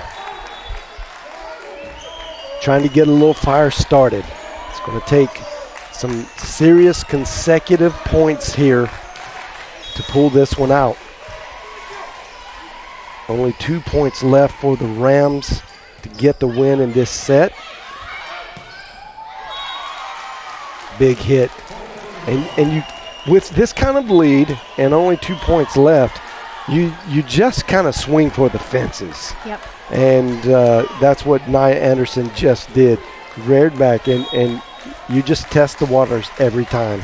The odds are going to be you're going to get the success that you want. And Anderson now hits one in. 2 straight points. Oh, no, actually, Anderson got the other one, so it's a 5-point game, but it is set point from here on out unless the Lady Lions can tie it up. And it is not out of the question. We've seen many games like this that have gone to the 26-24 mark. Good hit by Miracle. And that hit the floor, and that is going to send this match into the equivalent of overtime for volleyball, and that is set number 5, the deciding set. And I think we all kind of predicted this would happen from the very beginning. 2 titans of the Sooner Athletic Conference facing off. It was likely to happen, and these 2 teams have not disappointed, really fighting to get this win. And it changes things as you see the standings there on the left side of your screen. Wayland Baptist hanging in there, tied at number 1 with SAGU. But if Texas Wesleyan does get the win, then and I'm thinking if I'm not sure if Texas Wesleyan has a game tonight or not. A couple of the SAC teams are not playing, but I know Wayland is not playing tonight. So they will stay atop at least tonight. And if SAGU drops this one, then there is definitely a tie for second place. If they win, then they go up a half game, at least for a day, and take sole possession of number 1. And Wesleyan will move to number 4 and be tied with MACU, which, Devin, you called the MACU game last week, and they are another scary team. Yep. Sooner Athletic Conference women's volleyball is quite something to watch this year. It is in big time form, and it's going to be hard to make a case, come down if it kind of stays this way all the way to the end. Like, who will not get invited to the national tournament? And the good old boys club up there in the north, they Here we go. Here we go. Am I testing the waters here with my rant about how the volleyball ranking system works? It is very hard to get knocked out of the top 25 in volleyball. As you can see, a 7-5 Oklahoma City is still ranked 23rd, and you've got a 13-4 ball club, a 14-4 ball club, that one's just receiving votes and one's not even receiving votes. And Texas Wesleyan also with 4 losses. 3 teams with 4 losses, and there are teams in there with 7 losses. So I can feel myself. Let me take my chill pill real quick. Take a deep breath. We have one more set to call. One more set. Oh, it's too much fun, though, Devin. Too much fun. Well, as a reminder, as we're going into this 5th set, I'm sure all of you know this, but this is 2:15, so the race point for point is even faster here. The teams don't have the advantage of being able to take a break, so to speak, at the 8-point mark and switch sides. So it's really, really a game of focus here from the very get-go in set number 5. Every error is compounded in its importance. Wow, great hit by Mealer. But this defense, stifling. Oh, that is a little long by Mealer. First point goes to Texas Wesleyan. And that was a rally. Like that's a 5th set rally, Devin. If every point is going to be like this, well, the fans are just on both sides need to get their blood pressure, a little extra dose of blood pressure medicine. Over the middle, that's Foy, and she has done that all night successfully. And a 2-point lead here is really huge, and the Lady Lions are going to want to turn this around really quick because this train, once it takes off, it's really even harder, it feels like, in the 5th set to get back on it.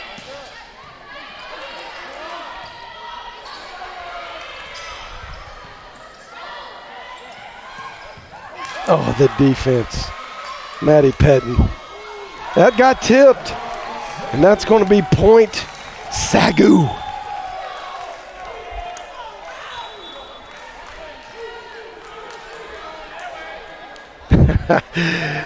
This is going to be fun for us because I just get so caught up watching.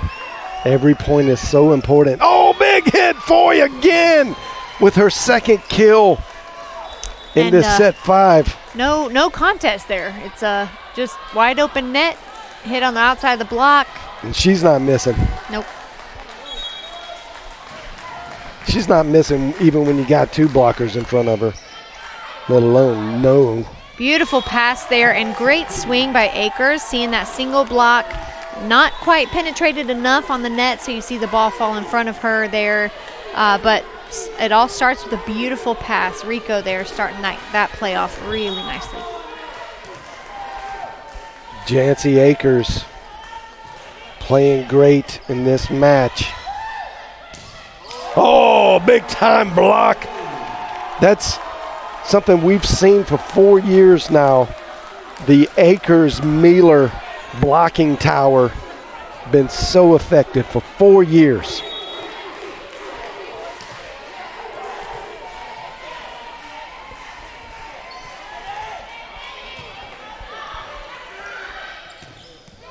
Foy just putting the Rams on her back and said, let me take you to the promised land. And she is doing it well. That slide play has been money all night.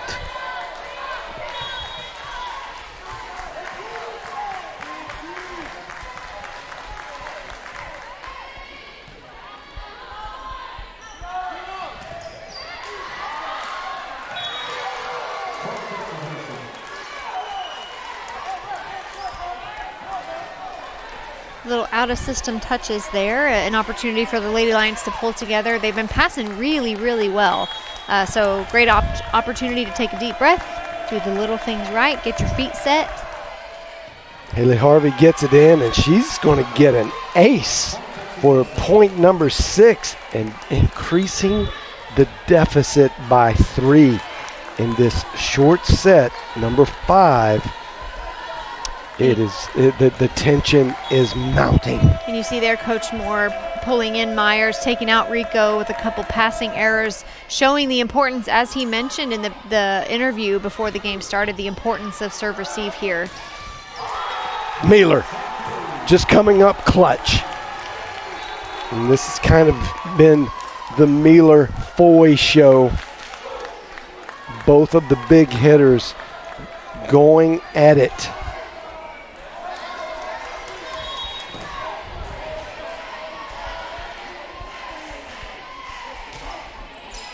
Mariquin gets it in. Oh, again. Foy. She's going to be substituted out. She's made her way through the front court. And now Rams fans holding their breath.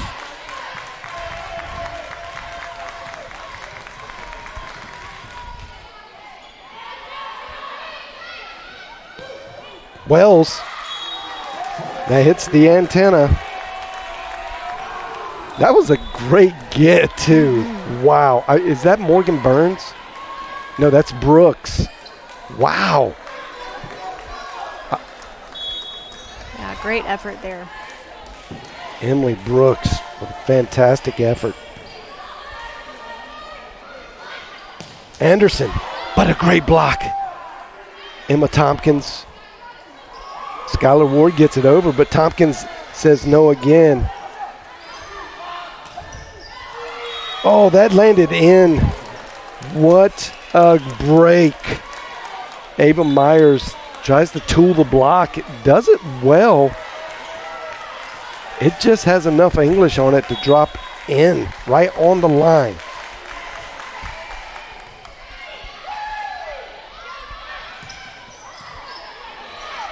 Somebody they want to call for a new ball because Abby Wells tried to deflate that ball.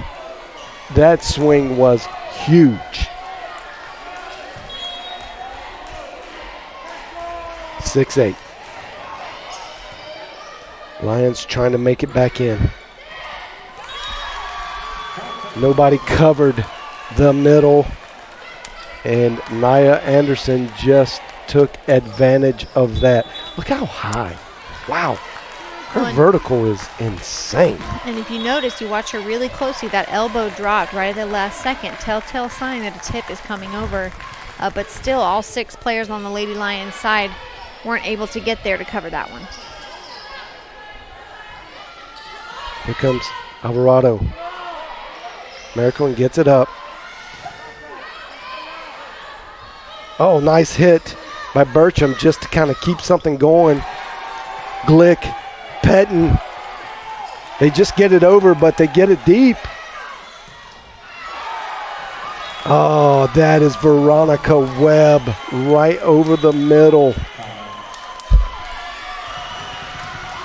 And that is a 4-point lead for the Rams. What an epic battle going on in the Schaefer Center tonight. And I believe that may have caught a little bit of Mariquin's face.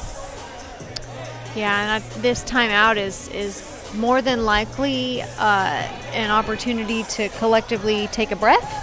As a team, the Lady Lions are fighting really hard, playing pretty clean. Not really that many unforced errors, being aggressive, not playing too timid.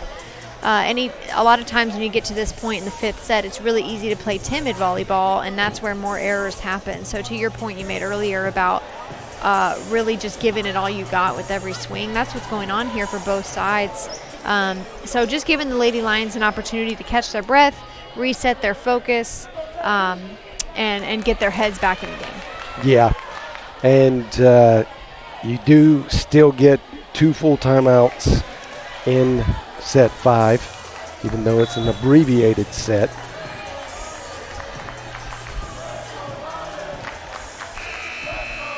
Both teams are out on the floor. Texas Wesleyan to serve. Lady Lions have to make something happen very quickly. Oh, that's a big hit right there. Ava Myers finally gets a very clean set. One right in her wheelhouse. Now,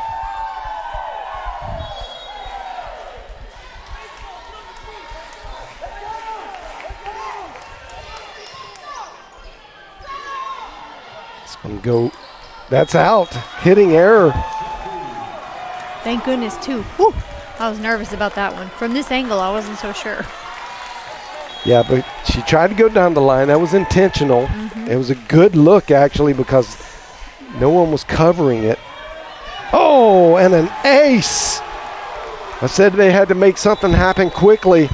Well, ladies and gentlemen, that was quickly.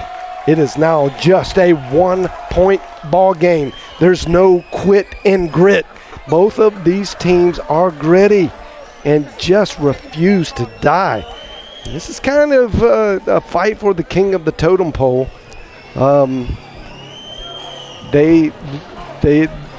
Neither team wants, no one wants to lose, right? But you could tell this is a significant match in the books for both of these teams. They're looking at this going, this is incredibly important to get the win here. Well, and that's an incredibly successful timeout for Coach Moore. If you remember, that timeout was called at 10-6. So they have since gone on a 3-point run. And while it may not have necessarily been in direct relation to the serve, it did give the Lady Lions an opportunity to take that breath, get their thoughts collected, get unified again as a team on the court, and go on that 3-point run. So then here, Texas Wesleyan recognizes that run. There's not really time to let it keep going, so call a timeout to try and stop it. And you can see it is hype in the Schaefer Center as Ava Myers serves again. Good block. They're going to say, Devin, clarify that for us. Net call. Let's see, who? It looked like they said number 7, but there's not a 7. Yeah, I'm not sure what that call was. It was a net. It was a net call. I'm just not sure on who. Mueller tools the block to put the Lady Lions on top. 11-10. What a battle!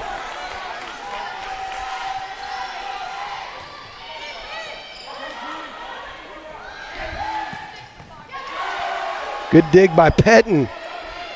Just going to have to get it over. Mueller gets it over. In the system. And Veronica Webb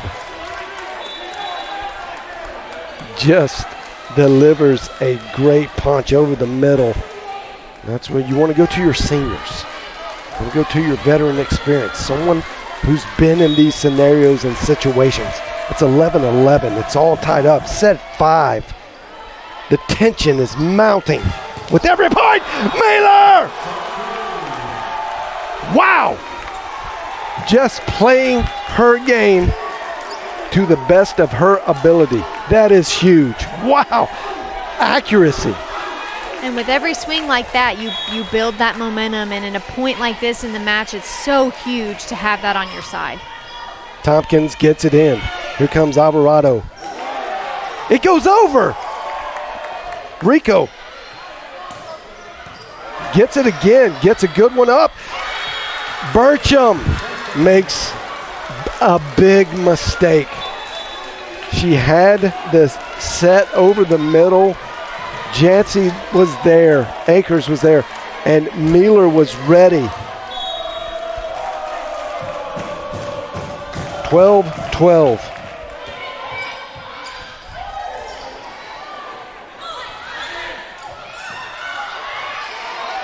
One more. Oh, that's tough. She gets it into play. That's going to be a free ball over. Pettin gets it. Oh, that's out of bounds.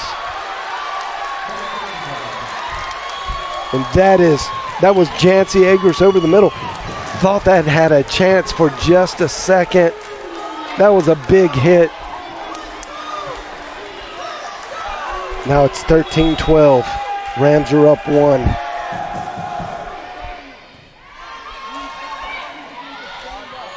Mueller gets it on the line. Oh no, then the line judge says it was out. It looked like it was on the line. It's a close call there. Whew. Yeah, that was as close as you could get it. As close as you could get it without being in. Wow. Tough play.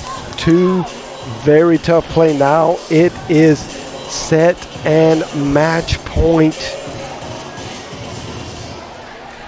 Unless the Lions get, is it win by 2 in, Yes, sir. in set 5? Yep. Okay, so got to get 2.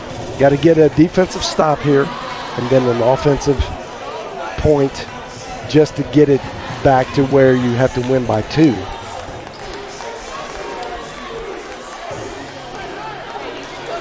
So basically, you got to tie it up. Ooh, man. What a game. It is very tense in the Schaefer Center right now, ladies and gentlemen. Everyone on pins and needles. Student section standing, cheering on the Lady Lions. Big college atmosphere. This is a lot of fun. Here it comes.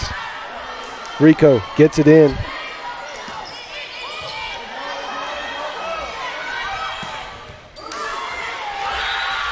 And Pettin couldn't handle Alvarado. How fitting. She had a great match all night, just hitting the ball so well. And very fitting that she gets the knockout punch. Hits it really hard. Pettin couldn't deal with it. And Texas Wesleyan gets the win in the Schaefer Center in an epic, absolute epic battle. And as you see there, Coach Moore talking to both teams and going to dismiss them in just an ending prayer, which is just so classy. And champions of character, that's what the NAIA is all about. And what a fantastic game, Devin. I can't say enough about what we got to witness tonight. Yeah, and I really enjoyed the shift in momentum so many times. I know I've talked about that a lot, but it was just so evident, and really in every single set. One team would take the ball and run with it, so to speak, and then the other team would steal it back. You'd feel the momentum shift in the gym. The scores would fluctuate back and forth, really, really close. Small differentials most of the time. And both teams really answering the call to play clean defense, really aggressive offense. And, I mean, I feel at the end of the day that the Lady Lions don't have anything to hang their head about here. I think No, they absolutely played really hard. not. I mean, and I like that they went for it. The big swings, just big swings when they could. And, Burcham tries the sneaky Burcham stuff, as I call it, and it just didn't work right there at the end. The middle blockers are just too good, but she's been so successful with that, and you can't fault her for trying to make something happen. And I love it that you take chances and you want to be the go-to player. And we've got those players on this team. And this is just going to light an even bigger fire for the Lady Lions, I believe, to stay in the hunt to the end. I mean, I can assure you this will not crush their spirits in any way, and it will only motivate them more to get better, get stronger. And with the coaching staff like Hank Moore and Nick Moore, they will have their club tuned up for the next match. Yep. What a fun game. Not the result that you would hope for it if you're a Lions fan, but absolutely the result you would hope for if you're a Rams fan. So congratulations to Texas Wesleyan for a great effort. I hope you didn't miss that. If you're just joining at the end, that is a match worth watching. Go back and watch it. Some just absolute great plays. Well, Devin, I don't think there's much more to say. I just got to kind of go take that one in and think about it. And I'll watch a lot of the replays on that. Some just memorable moments. Yep. Any final thoughts? No, I think just both teams played their hearts out tonight. I think they really did. They both came out to win, and it's a tough loss to swallow for the Lady Lions. Great job done by the Rams. But again, neither team has anything to hang their heads about. They both played their hardest, and we'll it was great. Hopefully meet again. Oh, it's going to happen. They got to meet at least one more time. All right, guys, thanks for tuning in tonight, and don't forget we got a homecoming game, a football game we'll broadcast from Lumpkin Stadium here in Waxahachie. The Arkansas Baptist Buffaloes are coming into town all the way from up northwest Arkansas, I believe.